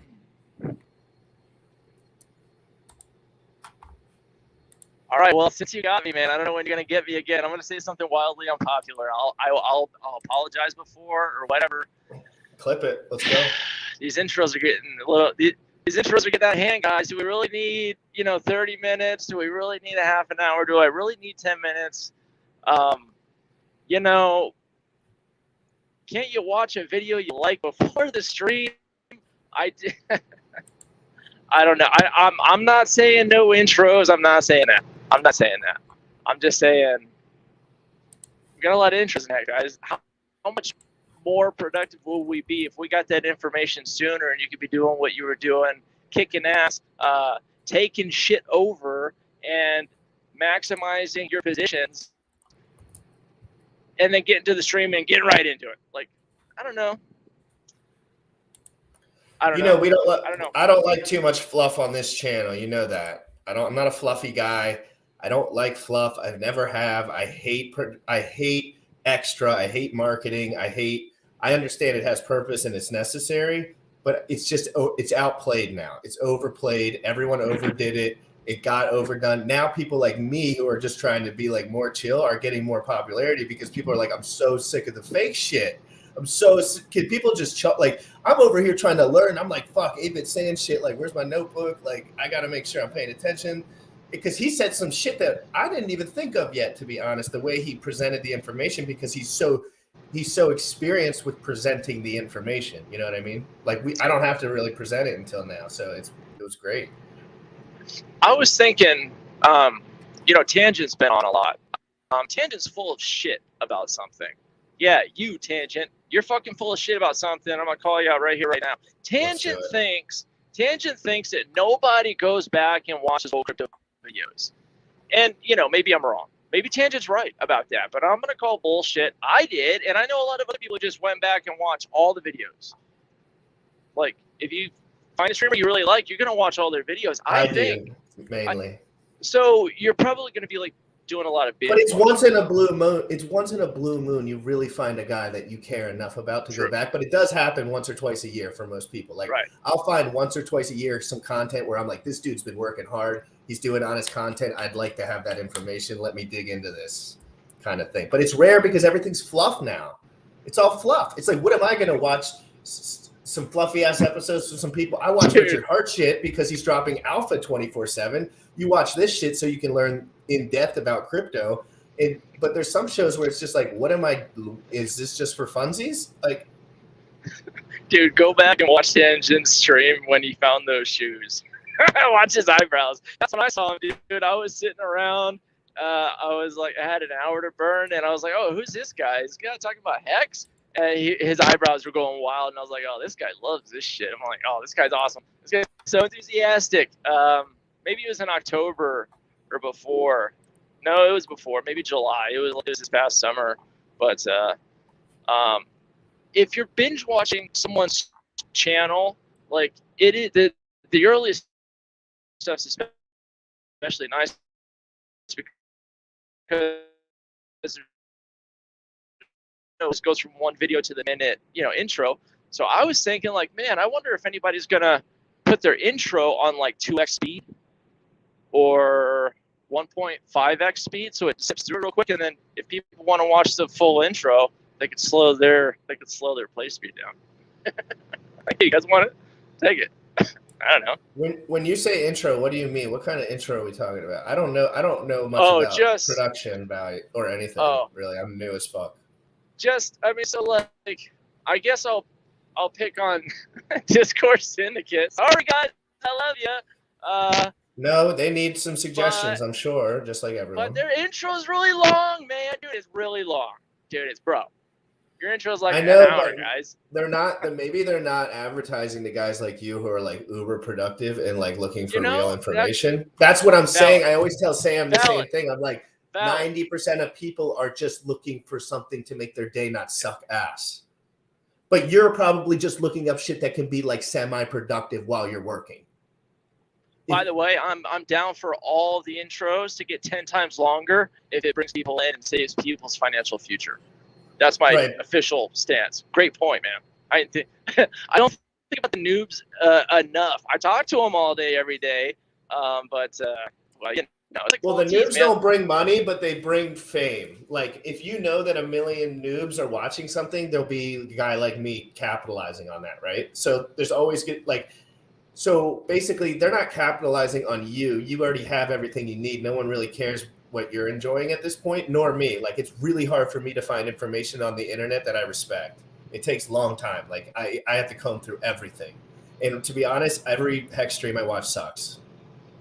For the most part. There's a couple ones. I like Hex Token. He does a legit stream. He's over in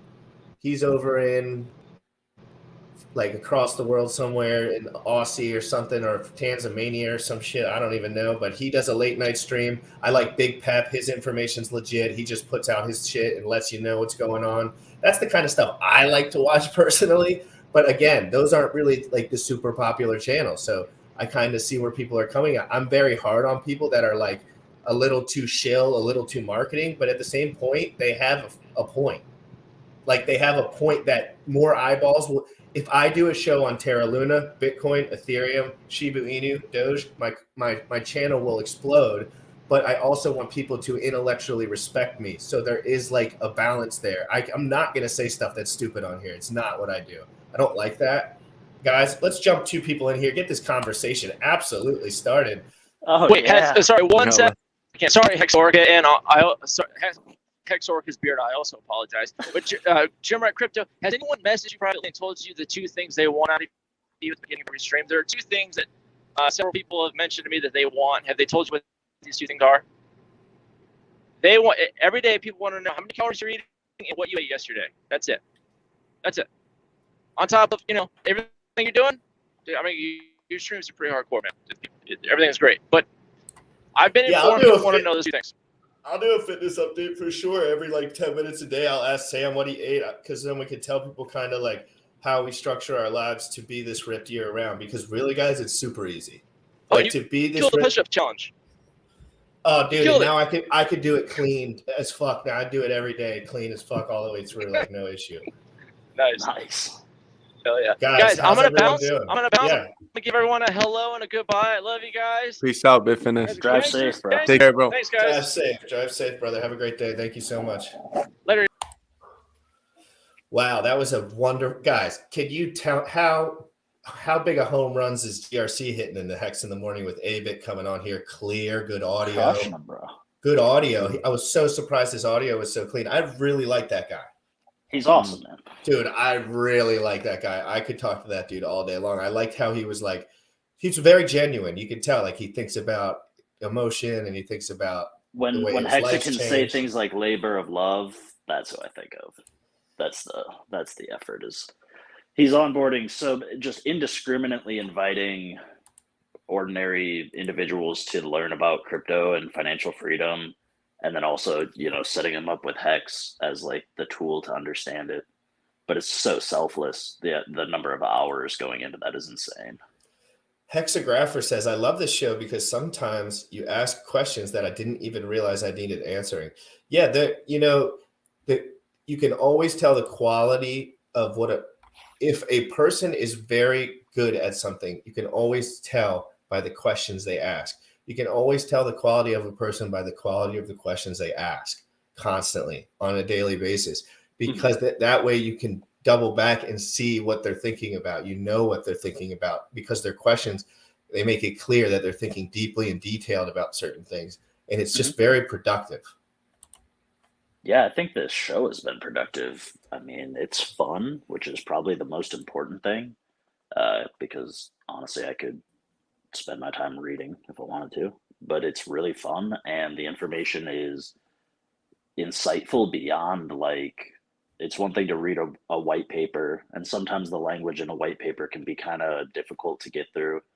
But when you're able to like watch the two of you just kind of pick questions off these people's brain on the fly, it seems to open up a really nuanced discussion, and like A lot of people can relate. Yeah, a lot of people can relate. It's harder for someone who knows it to go ahead and break it down, or in terms, layman terms, dumb it down.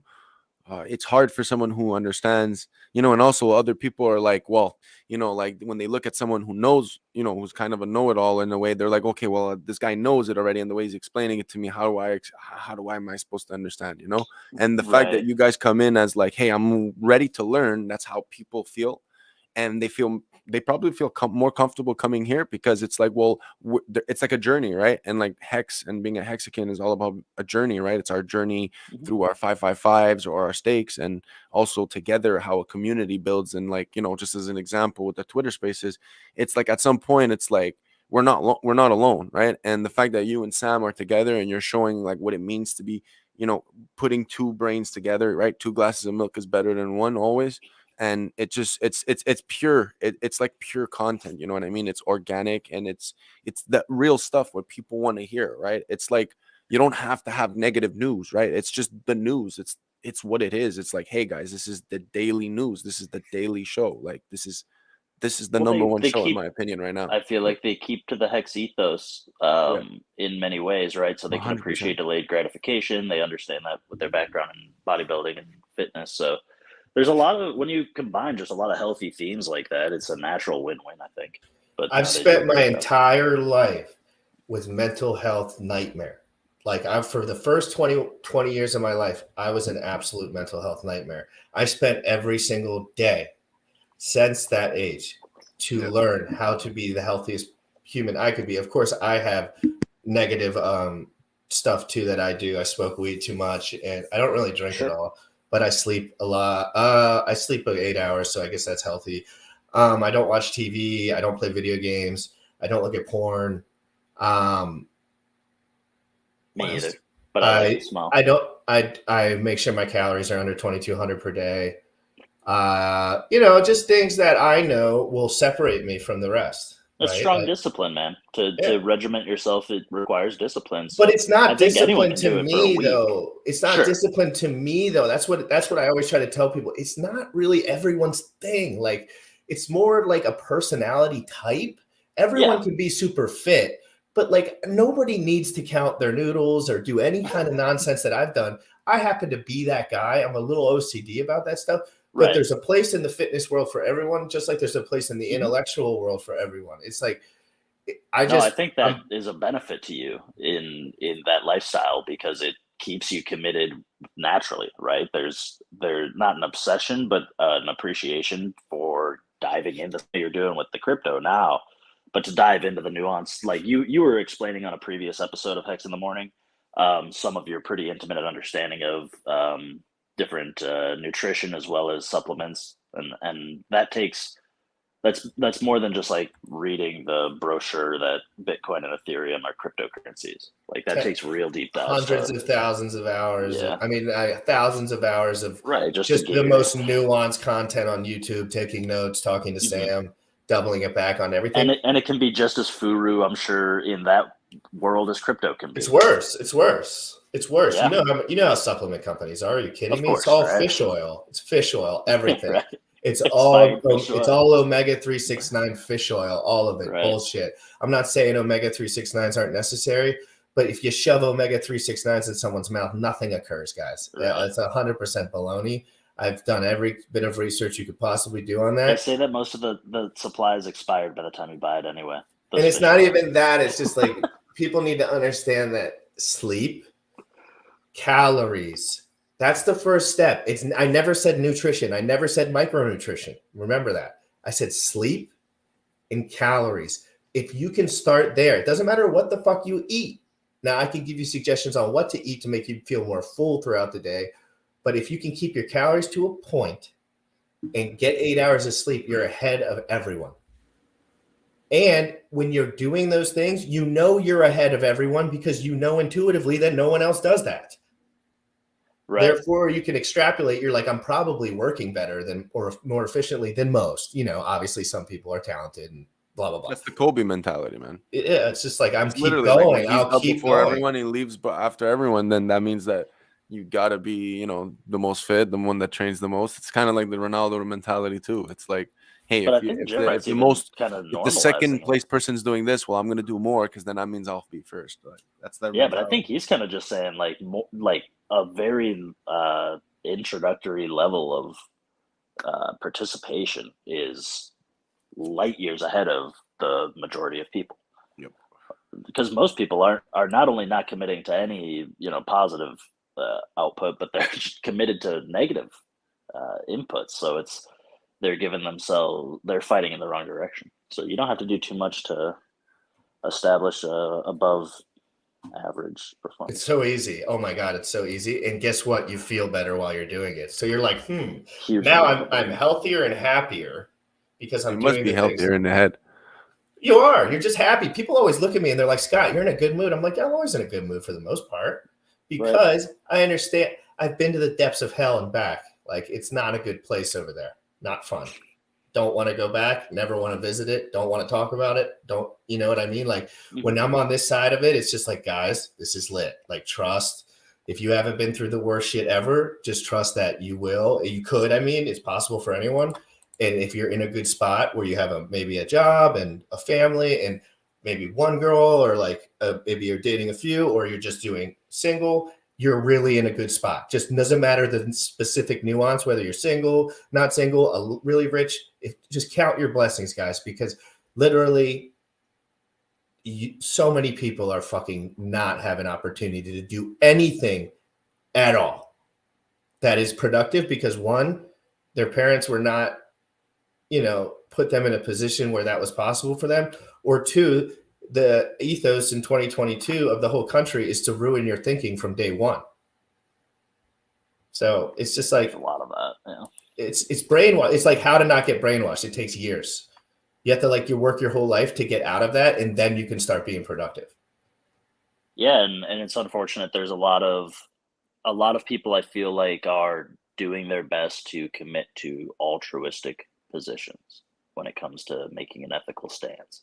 But there's so much manipulation of information that in their best efforts, some people align with movements that actually seek to destroy their best interests.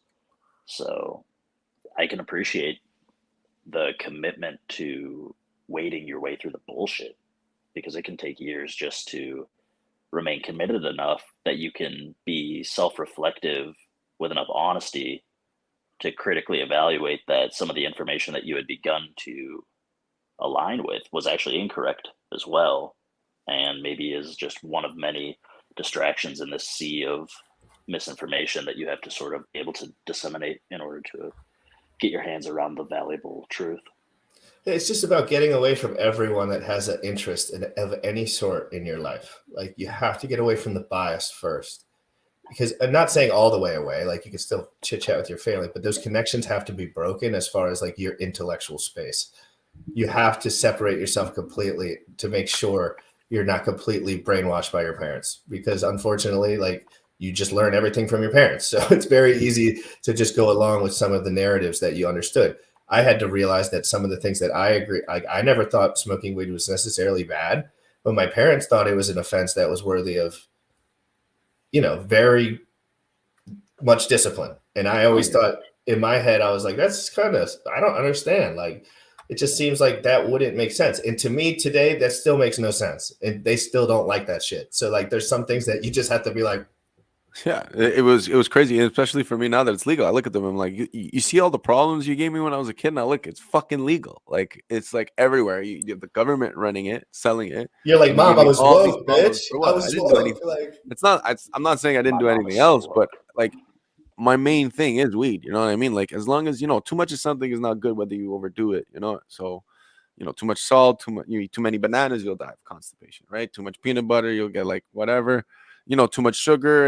It's a lot of bad things. You train too much, you know this. You'll overuse your muscles and probably get hurt, right? If you train too much, you put too many reps, or you put too much weight and you try too much, you could hurt yourself, right? So it's not always good to do too much or to do too little. Like Goldilocks, the porridge was just right. You gotta moderation is key. I Yeah, man. barely Same work thing with out. Hex, man. The moderation is key. You shouldn't go all in, and you should not go in at all. You should moderation, right? Wow, It's what a your fudster. it's your opportunity cost.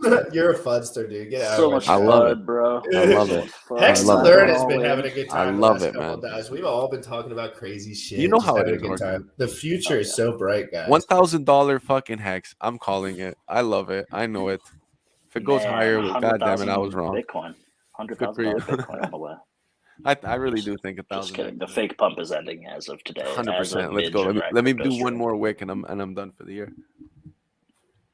There's great things on the horizon, man. Pulsechain. I'm so bullish on Pulsechain. Like it's starting to really give me FOMO on a daily basis now. I was so good for months. For months, I was like a Buddhist monk, and I was just so separated from even caring that Pulsechain is going to come out eventually. And now it's like every day I wake up and I'm like, I think it's going to be this afternoon, maybe. I can't wait. I can't wait, no, man. Richard's going to wait for my birthday, and then that'll be pretty chill. So once Imagine. What would you do if on your birthday? I just DM him, thank you. It's kind of you. Like, you didn't have to, but obviously it means a lot. So Would you give him a birthday gift? I mean, we exchange gifts, right?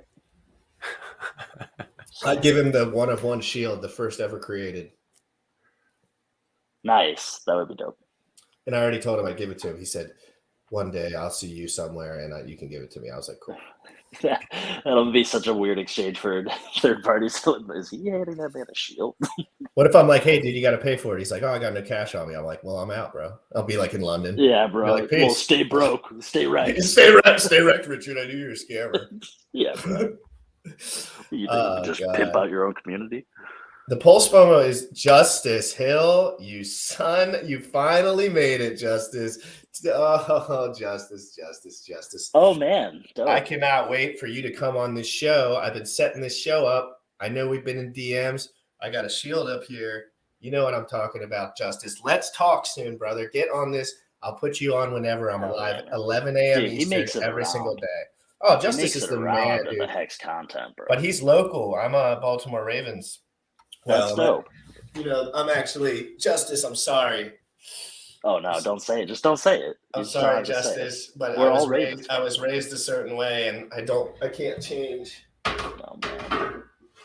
Jim Ratty sticks to the moral code. My grandfather loved Redskins, and I can't change. It sucks. Oh, Bran! Everyone's up in here, guys. What's up?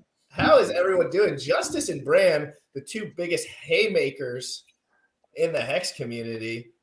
Wouldn't want those guys knocking on my door at 12 o'clock at night. Yeah, no shit. Be sketchy as fuck. I'd be like, guys, and then I'd be like, here's the shield. And then they'd be like, let's get a beer. I'd just be afraid that they're like, hey, you want to work out? I'd be like, no, bro. I'm not like Jim Rat. You guys go do the athletic. All you got to do is walk fast and you can be. Oh, man. When I'm out there walking, just look out, man. If you see a dust storm coming down the horizon, it's just me. What's your theme song when you walk down? Like if you were in a movie, what would be your theme song? Hero. Gets me going. I need a hero. There it is. Just so that really, I think I one time had to drive overnight from like Chicago to somewhere out west. And I probably listened to that song on repeat like for 30 minutes before I realized it was on repeat because it was like so late and I was so kind of just out of it. And it's such a jam. I mean, 30 minutes of that tune is just not overdose. It's really just getting you warmed up. And I realized, I was like, oh man, I don't even have a playlist on. This is just one song I've been listening to for however long I've been driving. It's a jam, man. No, I feel you, bro. Sometimes you just want to listen to for 1 hour the same song. Sometimes you just want your phone to go on repeat. Sometimes you actually just don't want any music anymore.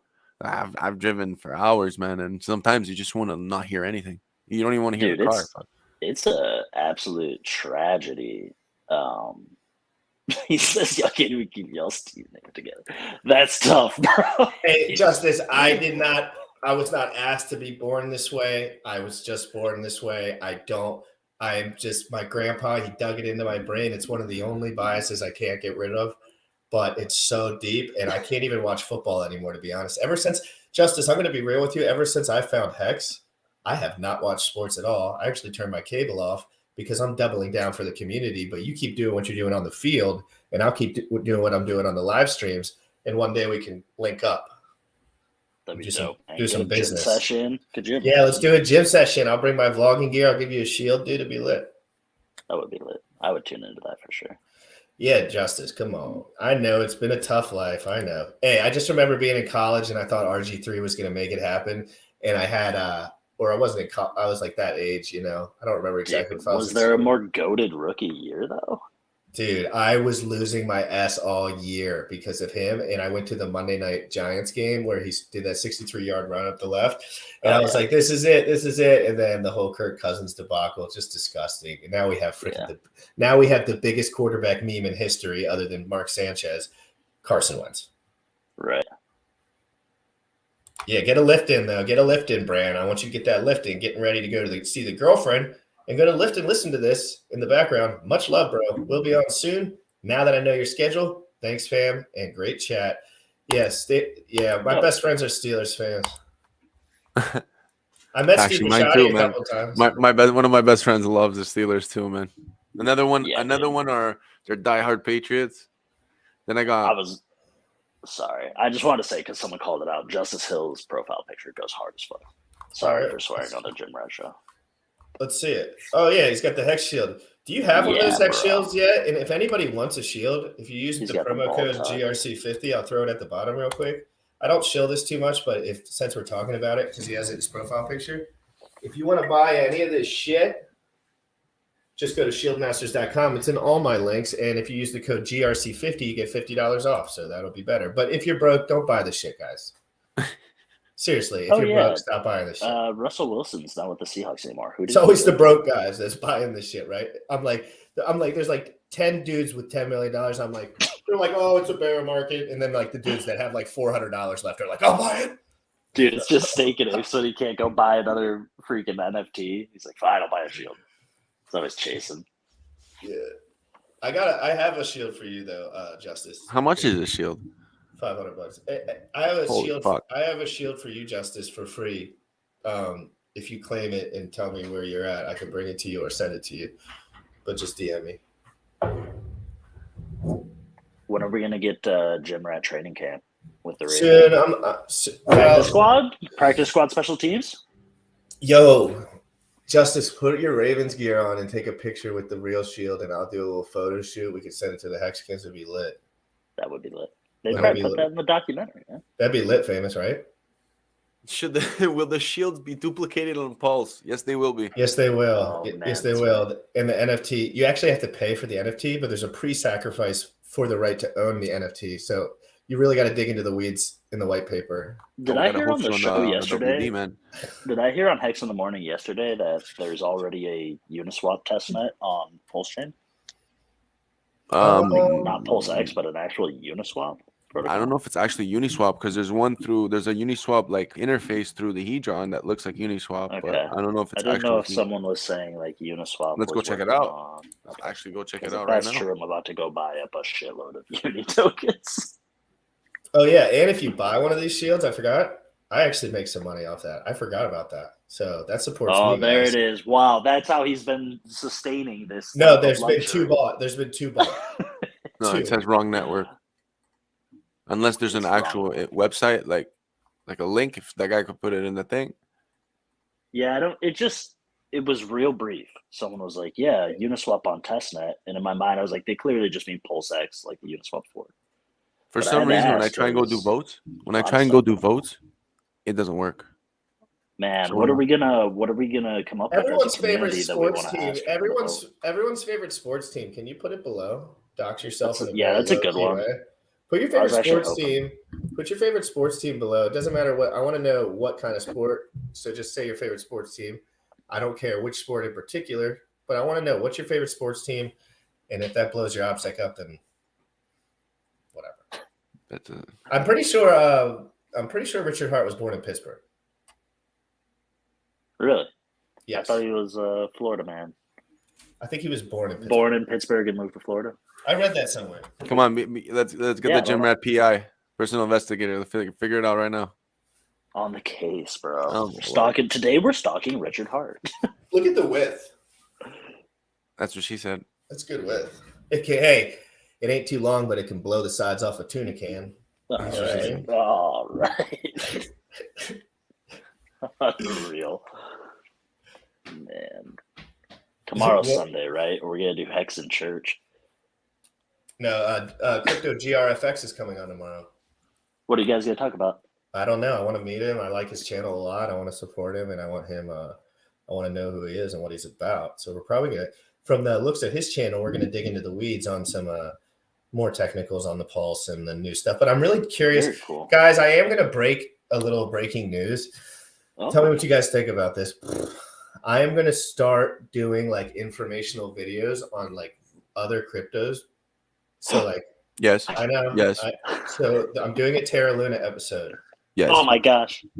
Okay, guys, please, Yes. please don't shun me forever. Okay, I can't wait. I'm here like to Terra Luna. educate the world. I'm not here to follow some stupid social rules.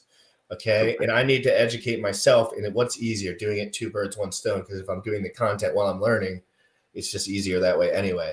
So I need to dive into these things because, guys, in order to get really popular, I'm gonna have to kind of go like this. He's And cheating then- on us. That's what I'm he's saying. cheating on you a little bit because I have to get these guys to see my channel and like it so that I can really bring home the money to them because I can't believe you would go out of your way to try and teach people about crypto instead of just the one crypto that you know I own. I know. Unbelievable. And I don't own Terra Luna either, guys. I just want to know. It's all about the adoption. Hey, the price Terra chart Luna's looks pretty ridiculous though, so I kind of wanted to know about it. You know what I mean? Like, Yeah, man. Yup. That's smart. We're going up on the ETH BTC chart too. and I'm Oh, not man. buying bullshit, guys, either. The If I do a comments are project, dragging right now, man. if I do a project breakdown, it's not going to be fucking Dogecoin or Pulse cock or whatever. It's going to be something way Whoa. Is that actually a meme coin that they're coming out with? whatever. It's Why going did to you be. get the sacrifice? You might as well buy the URL and sell it to everyone you know and do a sack face right now because I'm on it. you'll get $1 million. But I'm saying, though, guys, like if I break down something, it's a crypto that I actually know has some legs on it of some That's sort. dope. Nothing it's really of like important, dude. Like, stupidness. we need the Hexicans are so smart as a community, just in general, with like simple principle terms of crypto. But we could be so much wealthier with our knowledge base because we have so many crypto savvy veterans in the community that if we just start discussing interesting projects in crypto, we can become there's so many utilities out there that I'm not personally using. Was learning about some just yesterday again, and it's like, goodness, man. Like, I a just lot know to adoption. be I know gained. marketing. I know popularity. I know how it has to work. Like you can't Yeah, Luna stay is in a ripping box. it. Luna is ripping it, bro. Luna's going crazy. Bro, it is. I don't care what no one says. Luna right now has been. Bro, I don't know who to. I'm not gonna mention him, but I hope you didn't sell, bro. The guy's 114, Mellow? man. Fuck, man. That's insane. Even Hex is doing fucking well. BTC is doing fucking. Can I show them my stupid triangles? Bro, pull up the charts. That's what I Can I come just here show them the for. stupid triangles? And I haven't even moved them. I just want to show people how right my stupid triangles were. Let me show this. Yes, I'm gonna let's go ahead and pull that up. Let me do a real quick I announcement to just love everyone. showing these stupid. I'm in a really triangles. good mood right now, and I'm gonna put a sweatshirt on.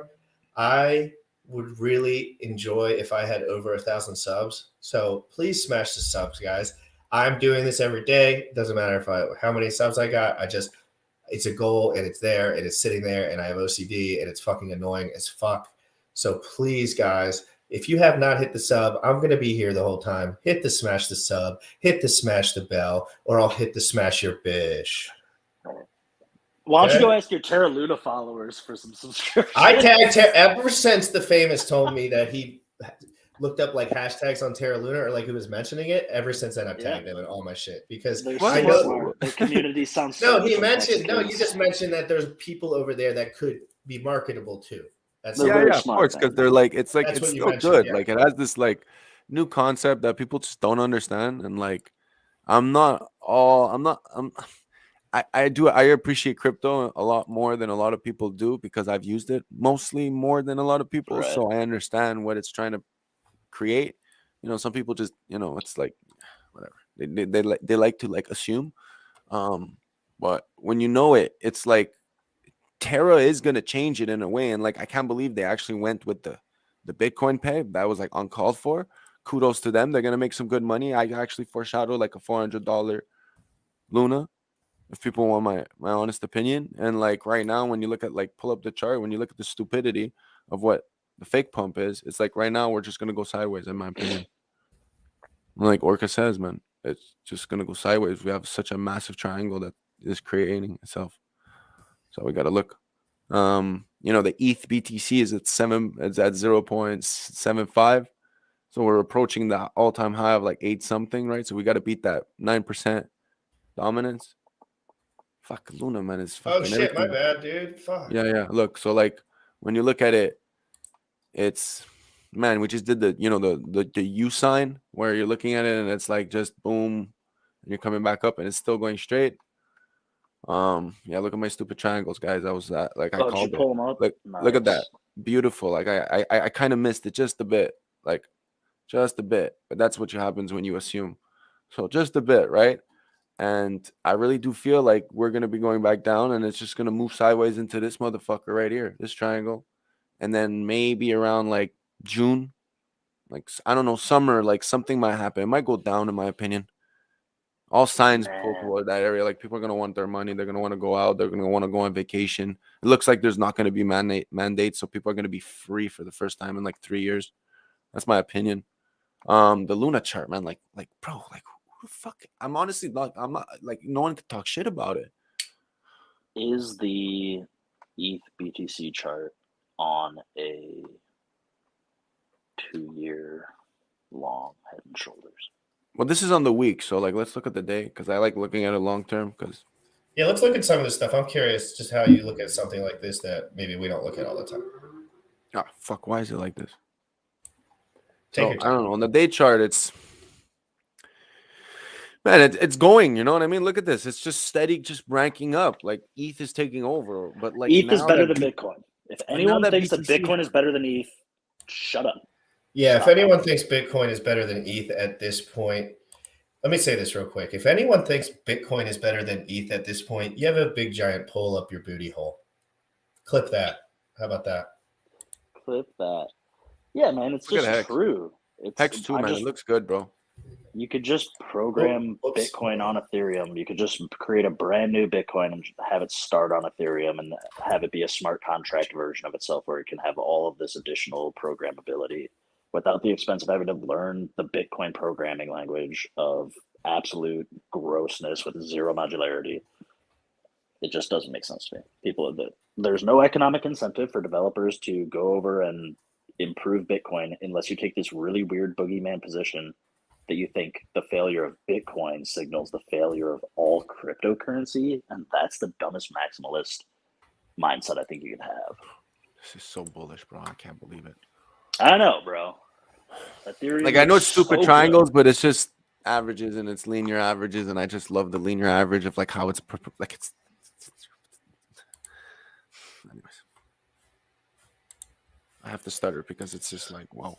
But even Luna is. Is there like a leader of Like, the it's not Terra stopping, Luna It's really not economy? stopping itself. Yes, there is. I don't know Who his is name their off the top of leader my and how head. do I find him and make him draw blood? I'll pull it up. Gross. I think we got to search up the Damn, BGX. look at that chart. What the fuck? Like this is just Bitcoin, man. It's like, but this is what I'm talking about. It's like we're going in the green. Like I don't know. Like Yo, could it be Guam. over? Could it be a fake? Could it? I don't know. I'm hoping it isn't because let's be honest. If shit goes up, then everything goes up, and then we just have a chance to like go viral, right? Again. So, Listen, man. there's something like 300-ish million crypto users on Earth. So we're a 3x network size away from our first billion crypto users on the planet, and that's just there's no way to like forecast what that looks like in terms of magnitudes of price on the adoption level. So Oh, ETH looks too good, bro. Sorry, man. no, which is awesome. I want ETH to look like it's just head and shoulders above Bitcoin all the way up for the pulsechain launch, so that when you tell people, hey, pulsechain is just Ethereum without fees, and all of the Ethereum tokens you own, you already have copies of on pulsechain, people look at it and they go, wow, so it's like the thing that beats Bitcoin but better. Do you think this could happen though with the squiggly shit? Like it goes boom, boom, and then it's like fuck it. I don't know. See, that's what I've been talking about in terms of just the macro implications. Like if I saw a news article that was like the U.S. deployed a bunch of airplanes in Ukraine and they're pushing east, and then I heard like Russia just dropped a nuclear warhead on East Ukraine, I'd be like, okay, there's probably going to be a lot of red candles, but that's, you know, hopefully not even in the realm of possibilities. And I'm not sure that I think a recession is abound unless we legalize cannabis and we make so much ridiculous tax revenue that we overcome stagflation. I don't really foresee that happening. So it'll probably just be like a slow, underperforming market. We'll still see appreciation, but when you reconcile that against inflation, blue chips will look, less appealing. People will degen into alts, hoping to. When does something become a blue chip officially?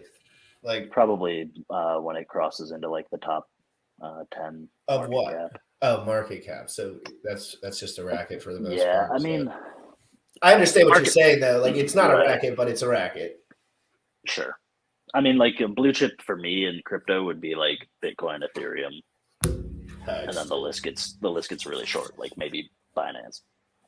What about and like I put in Hex, but if I was being less biased, if I wanted to say like I prefer 5+ years and it to be a layer one, that's probably a blue chip. Layer one, yeah, that's the big difference. Mm-hmm. Go to the Hedron price chart real quick. It looked really good this morning. I'll pull it up. I did a buy yesterday, I think. When somebody was FOMO, I was drinking beer. Like when you change it, like it looks so much different from this to this. Like it's just so short. 74 viewers, guys. Hey, just a quick tip for myself. Whenever charts start getting pulled up, the viewers skyrocket. People love the TA on the fly. Yeah. I don't think they like it recorded. I think they just want to see some live. Shit. Yeah, and like, they can what's going on right now. Yeah, man, it's like check out the market. You know what I mean? It's like what's happening right now. So guys, I think it'd be an awesome section. Hex in the morning. Famous and I can come on with Tangent and just be like the panel, like the Fox Business panel that talks about the charts. I would love that. Why don't we give it a little practice run right now? Let's run through the Hex chart, then run through the Hedron, and do some of this kind of correlation stuff like the most people do when they talk about the price. Let's do it for a minute. Guys, any tips on PRC20s to watch? Anyone that would benefit the pulse chase? People have a lot of thoughts on stuff that could be potential, but I think it's impossible to know who will actually do the dive at this point. I mean, Terra Luna's an ERC20, isn't it? Yes. Right. So. Oh, look at this. Maybe. No. Is this the Hex chart now? Like, why would you sell it? You got to explain what you're talking about. Why would you sell it? What are you talking about? What are you looking at, and what are you doing? So this is the Hedron. Yeah, I don't know what's going on here. I know, but it's just Hedron, man. It's just like it looks great. Like, why would you sell it? Like, I understand you sell it, but then you buy it. Like, look at that Godwick that just got eaten up. No problem. This motherfucker? Yeah. Let's go see if what happened. Holy shit! This is gonna be fucking long.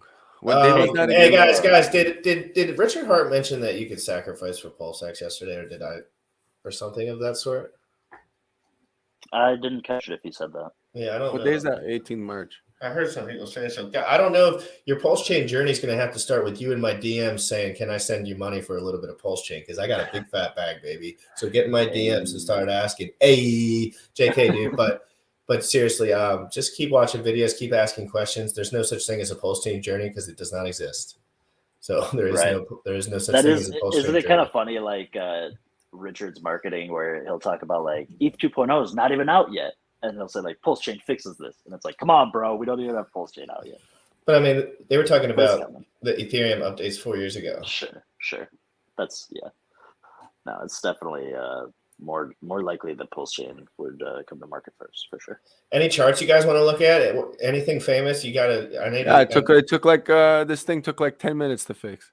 I don't know anything about TA, so you're talking to a noob. Here's what I need, bro. Here's what I need you to do. Put this on a 4-hour chart real quick. Yeah, let's talk.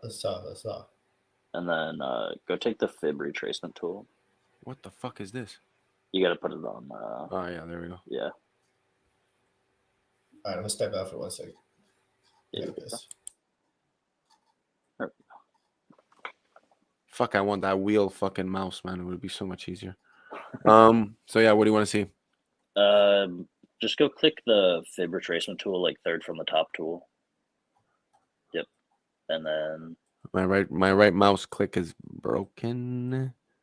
Okay. There we go. Okay. Just take the one that's already selected on, just the fib retracement. And put it from where to where? Go to, you see the highest all-time candle with the red wick? Go to the wick previous to it, the green wick, and set that the top of the fib on. Yep. And then run it down to that bottom red wick. Right here, like this? Yep. And then hit settings on that and extend the graph to the right. There will be an option for extend right. Yeah, extend lines right. It was back in style. Where is it? Up at the top. Extend lines right below left. There you left go. And right? Nah, just right. Just right. You want me to take out some numbers? Just it's curious because that pattern, you can draw that same fib retracement on Hex, Bitcoin, Ethereum, and all of the charts are moving within those major lines on all the significant trading time frames. It's just an interesting picture to draw.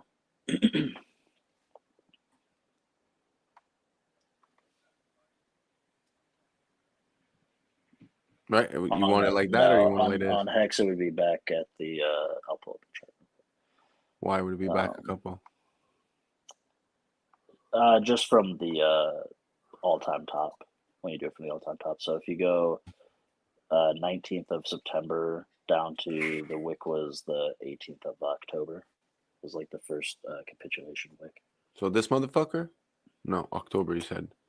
So this bastard? Yeah, you probably won't be able to grab it on that time frame just because your candles are multi-day.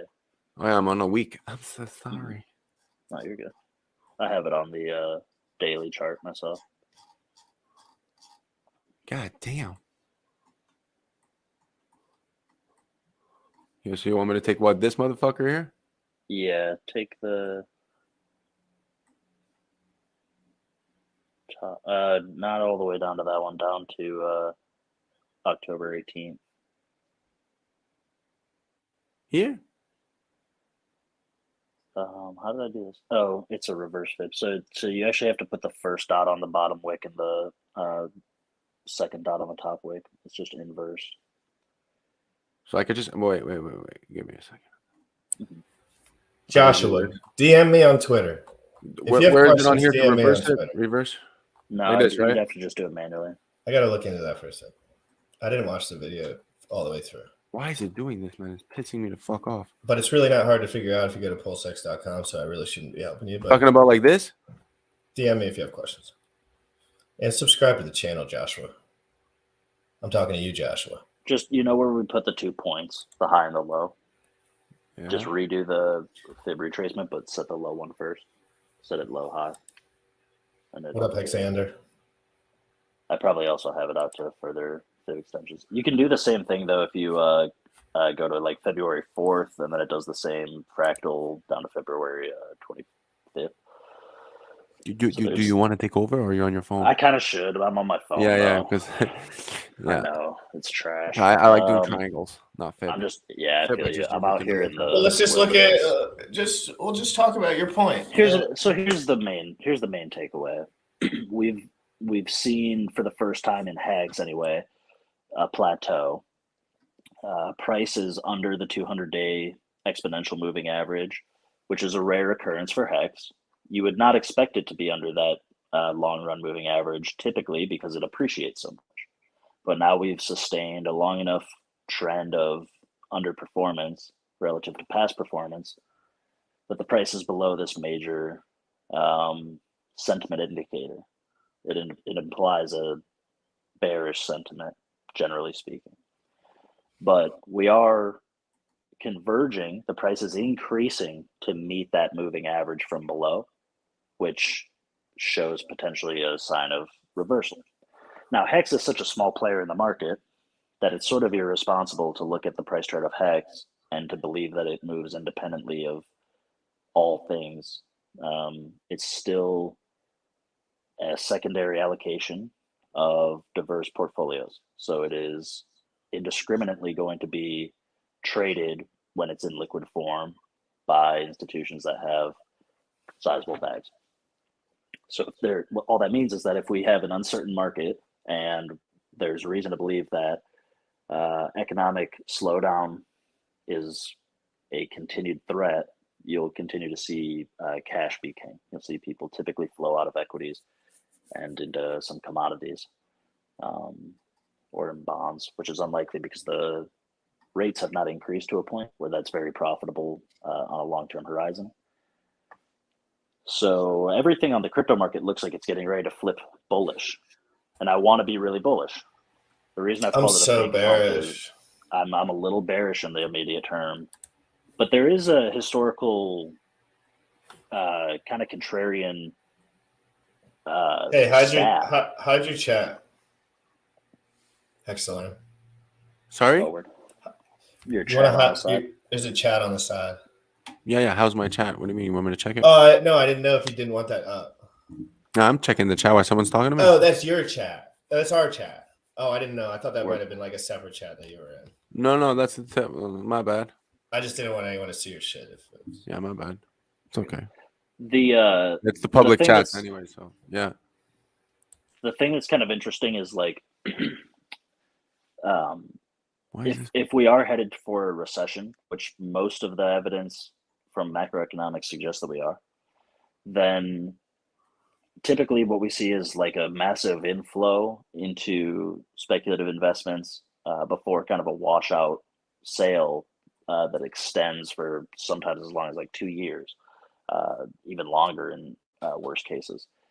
So what's interesting about crypto is that it can be viewed through the lens of a commodity. Bitcoin is registered as a commodity.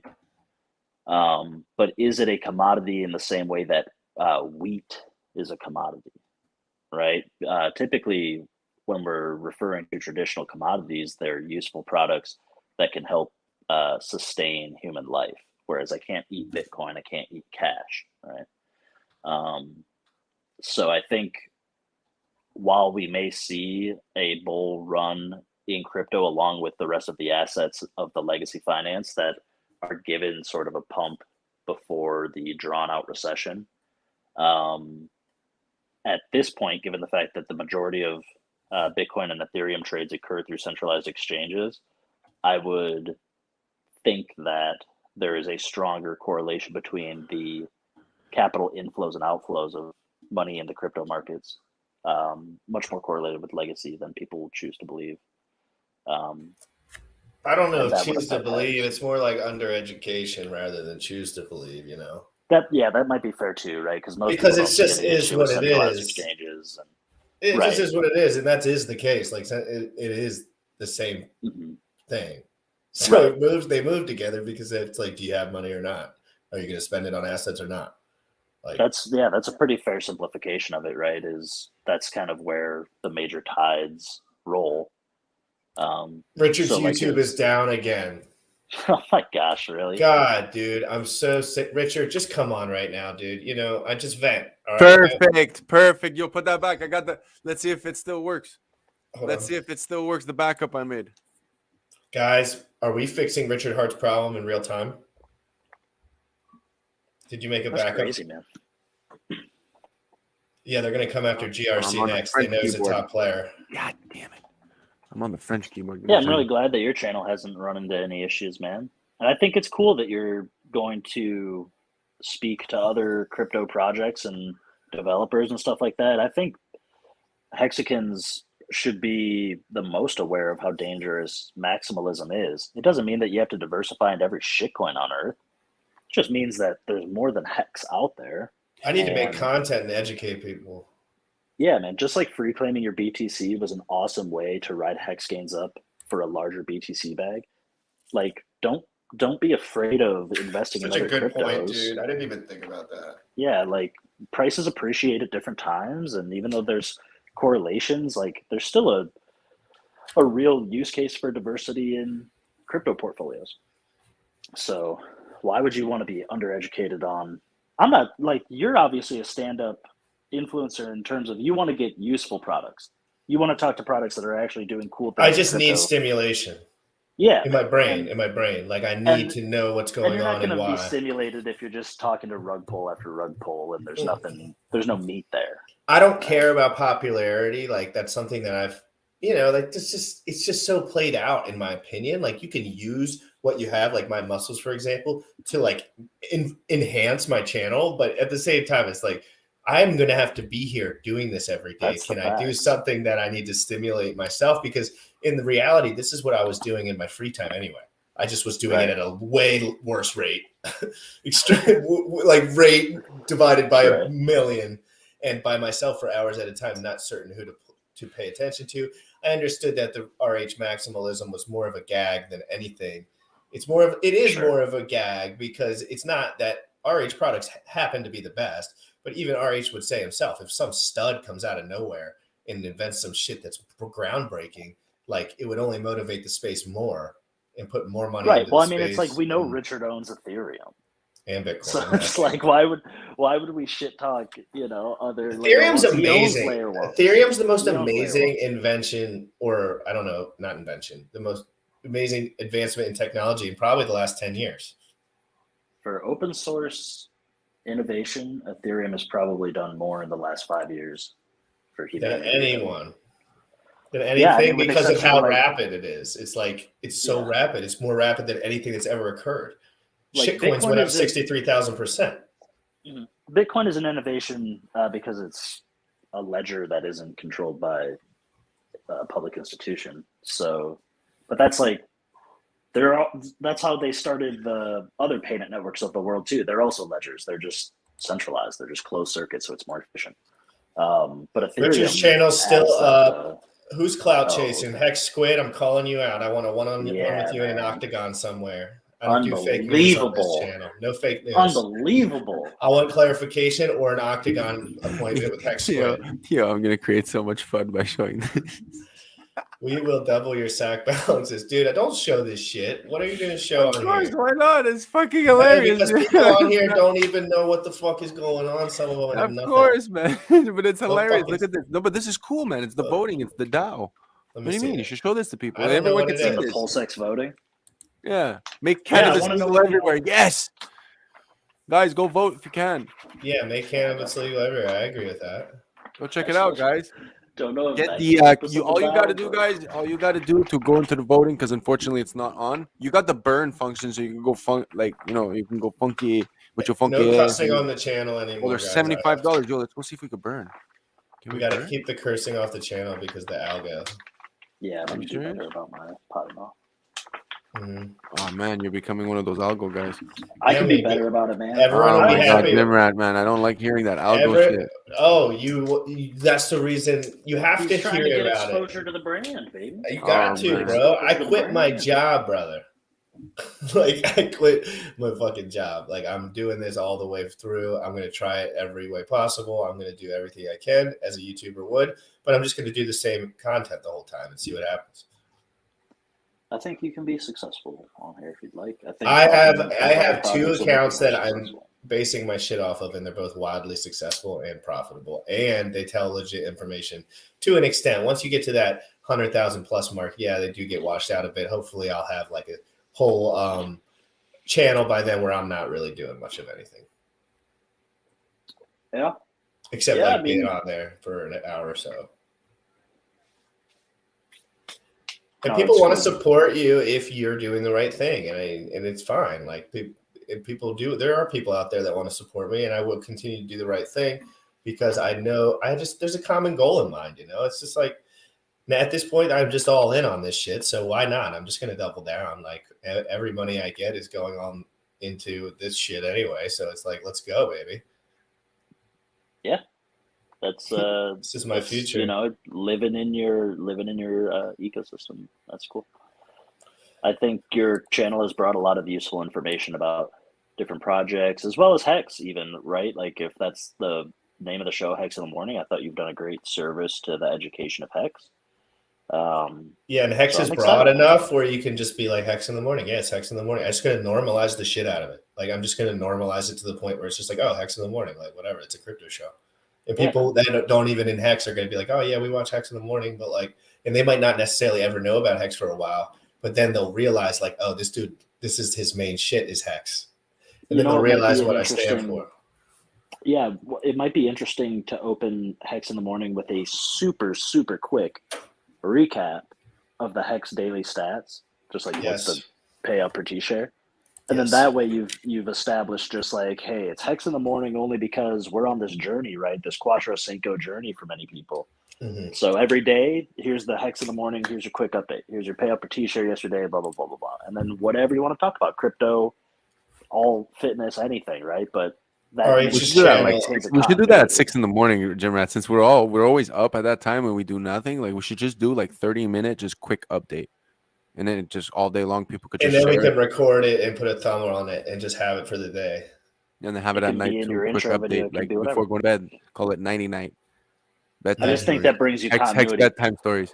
You're right. It does. No, you're right. And that's something that I'm still learning how to do as well. Like I've never checked the Hex stats daily on my own. Engaged, man. I mean, sure, man. We'll pull it up. Hey, Famous, pull up the. Well, I'll do it. I'll do it. Okay. I'll do it so I can kind of work. Yeah, I'm gonna pull it up. I just want to see if the burn worked. Yeah, the burn worked, guys. Perfect. We just burnt it. We burnt PLSX. I burnt the PL. Yeah, I burnt this. Yeah, I burnt it. It was at $75. Cool. Nice. Okay, what'd you say you want me to go on? Let me jump on this Hex daily Jim Rat's stats. pulling up the Hex daily stats. We're just gonna because it's real quick. It's right there, right? So yeah, man, it's easy. It's like bang bang.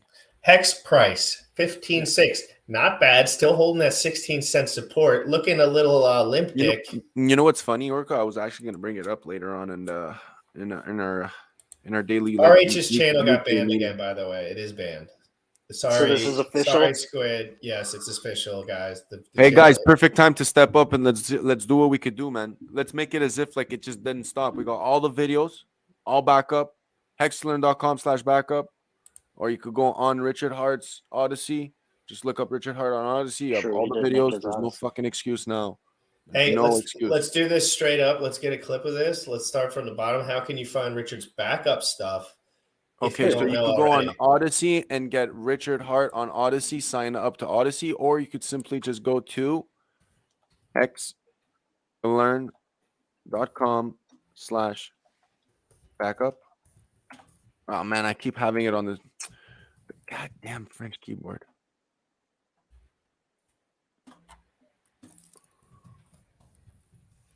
And then Hex to Learn will bring you up all the videos. I'm going to update the other 3 that just came out. But yeah, it takes time to load. But you load all the videos so you can watch them all without having to sign in. So you don't have to. For the people who don't want to sign up to the Odyssey, you could just watch the video straight from here. Very cool. Perfect. We can clip that and have a nice 43 even 24300, and we'll clip that and make sure we have that clip for a resource. So people will post it on Hex to Learn, we'll post it on mine, and we'll post it on Twitter. Bleep it, yo! Bleep my goddamn it! Bleep it so like that's hilarious, with the bleep, and then just put like I have a lot of F-bombs. Put Richard's face in the bleep, Just put a little. Yeah. Guys, I think it might be related to Richard saying free airdrop. I think the YouTube algo doesn't like those words. He just read it No, out loud. but that's so exactly YouTube what Live. CryptoFace said. It's exactly what CryptoFace said. He said the fact that you say free airdrop, that's the reason why. And like Richard was like, oh, I don't give a shit. Yeah, But fuck it could them. be because of that. Fuck That them. was It actually that could be was because what of that, was, because that's pretty exactly what consistent CryptoFace across told him other on the stream. crypto influencers. They all seem to be talking about other projects that were giving out things. So It's so they funny, but all there's had that in blatantly common. scams, just scamming people on like for hours and hours and hours, and they just never get banned. Right. That is so bizarre. It is very bizarre. And there's also 16-year-old girls on TikTok that are half naked, and every time I smoke my vape, I get banned. It's That's like wild. it's sick. It's just It's so disgusting. true, eh? Like, Yeah. think about it. It's fucking horrible, man. I did a stream on Hedron once on my TikTok live, and I got banned for like a fucking while because I didn't even know. I Really? just smoked my vape in the middle of it, and I was like, "Oh, I guess I get a bunch of little girls in here butt naked, and they would push my shit to the algo to the moon." Right. And it's disgusting. It's truthfully disgusting. Yeah, there is a lot of questionable basis to, and I guess it is viewer driven, so it maybe just speaks to like the creepiness of a Gen Pop slice of who watches that kind of video. But the algorithms certainly seem to be abused by people that are seeking that pretty tasteless content. Yeah, I just don't know why they decide to like ban some things to like make it seem like they ban things, but just not ban like actually stuff that ruins people's minds long term. Like nobody cares if someone's vaping, but seeing little girls jumping up and down every single day that are like looking like they're 25, but they're actually 14, it's just fucks your head up, and it's fucked up. Yeah. Yeah, It's a gross internet universe, right? So that's like why I think it's sort of interesting when they talk about the dark web with Bitcoin and how they tried to frame Bitcoin for a long time as being primarily used for nefarious transactions on the dark web or black markets. And if anything, it's like, even if the crypto revolution that I dream of were not to come to fruition, I would settle, my second fantasy would be if the government just actually had a true public ledger that was seamlessly integrated with our commerce system, so that we had the visibility of blockchain and everyone could just actually see where the digital units of made up internet money were going to and who was being allocated what. Especially because at the government level, you wouldn't have random addresses. You would have like actual names of actual departments, actual representatives. It's actual public information, right? So that would be so beneficial compared to all of the projects that we don't even know exist in layers of private military and private defense contractors where billions of dollars just go missing that nobody votes on. So I think pulsechain will be really awesome. I think a lot of different countries will adopt a crypto-oriented frame of mind because of pulsechain.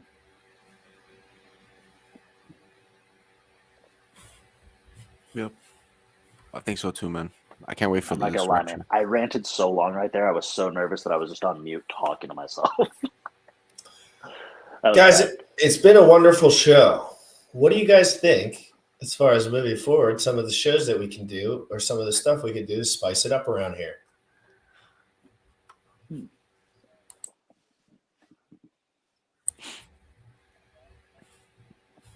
I think you should have a Q&A at the end. no, it's a live Q&A, isn't it? I think No, but like actually 25 you know how we minutes or 30 did that minute Q&A. degen we did that degen pancake price guessing thing. Yeah. You should have like a hex price guess where they have to guess if the price at the end At the end of the week will be stream. higher. Yeah, end of the stream even. If it'll be higher or lower than beginning of the stream. And then we can put together a data set that tells us if Jimrat Crypto is bullish or bearish for hex. We can see if his show is driving prices up or down. This GRC only pumps the price of Hex. Only green candles. It's interesting. 100% of the live time on Hex in the Morning is green candles. Yes, The data always. proves it. I actually put volume into the system before my shows and make sure the price doesn't drop. So Love it. Love it. It's funny when you have this much money how you can just like make the market. The production quality is unmatched. Have you seen my production quality? Clearly, I'm working with hundreds of millions. Yeah, of course, man. You just got the best of shines the best through. on the shit, man. Literally, look at this shit, guys. The fucking Hex in the Morning, baby. Look at the background. Just hot, sexy stuff. Guys, if you're watching this right now and you have not hit the subscribe button, do me a favor. I really want to get to 1,000 so I can stop thinking about it. Let's get to that 1,000 mark as soon as possible so I can start branching my wings in my thought process. Because right now I just want to get to that point so I can set the channel up properly and move forward. Guys, smash the sub. Smash the like. I'm coming at you live every single day, and I'm hitting you with the most comprehensive breakdowns of cryptocurrencies that you'll see on the internet because no one dives deeper than me and Sam on Hex in the Morning every single day. People will continue to tune in. You want to be one of those guys that subscribed to me before I got to 1K. So then you can be like, hey, I subscribed to that guy before I got to 1K. And then you can have a little laugh with your buddies. Okay? So guys, hit the sub, hit the like, GRC out, Hex Orca out, the famous out. You know it. Every single Lights day, on. Hex in the Morning, 11 a.m. We're taking over freaking crypto, guys. Let's go. Shouts out to everyone in the chat. Shouts out to you guys. Shouts out to the Hex community. The Hex is mooning, Pulse is We mooning. love you guys. Every single influencer that didn't tell people about Pulse is going to be mobbed and stabbed, and we won't be those people, guys. Play, play, Let's play, play, go. play, play, play.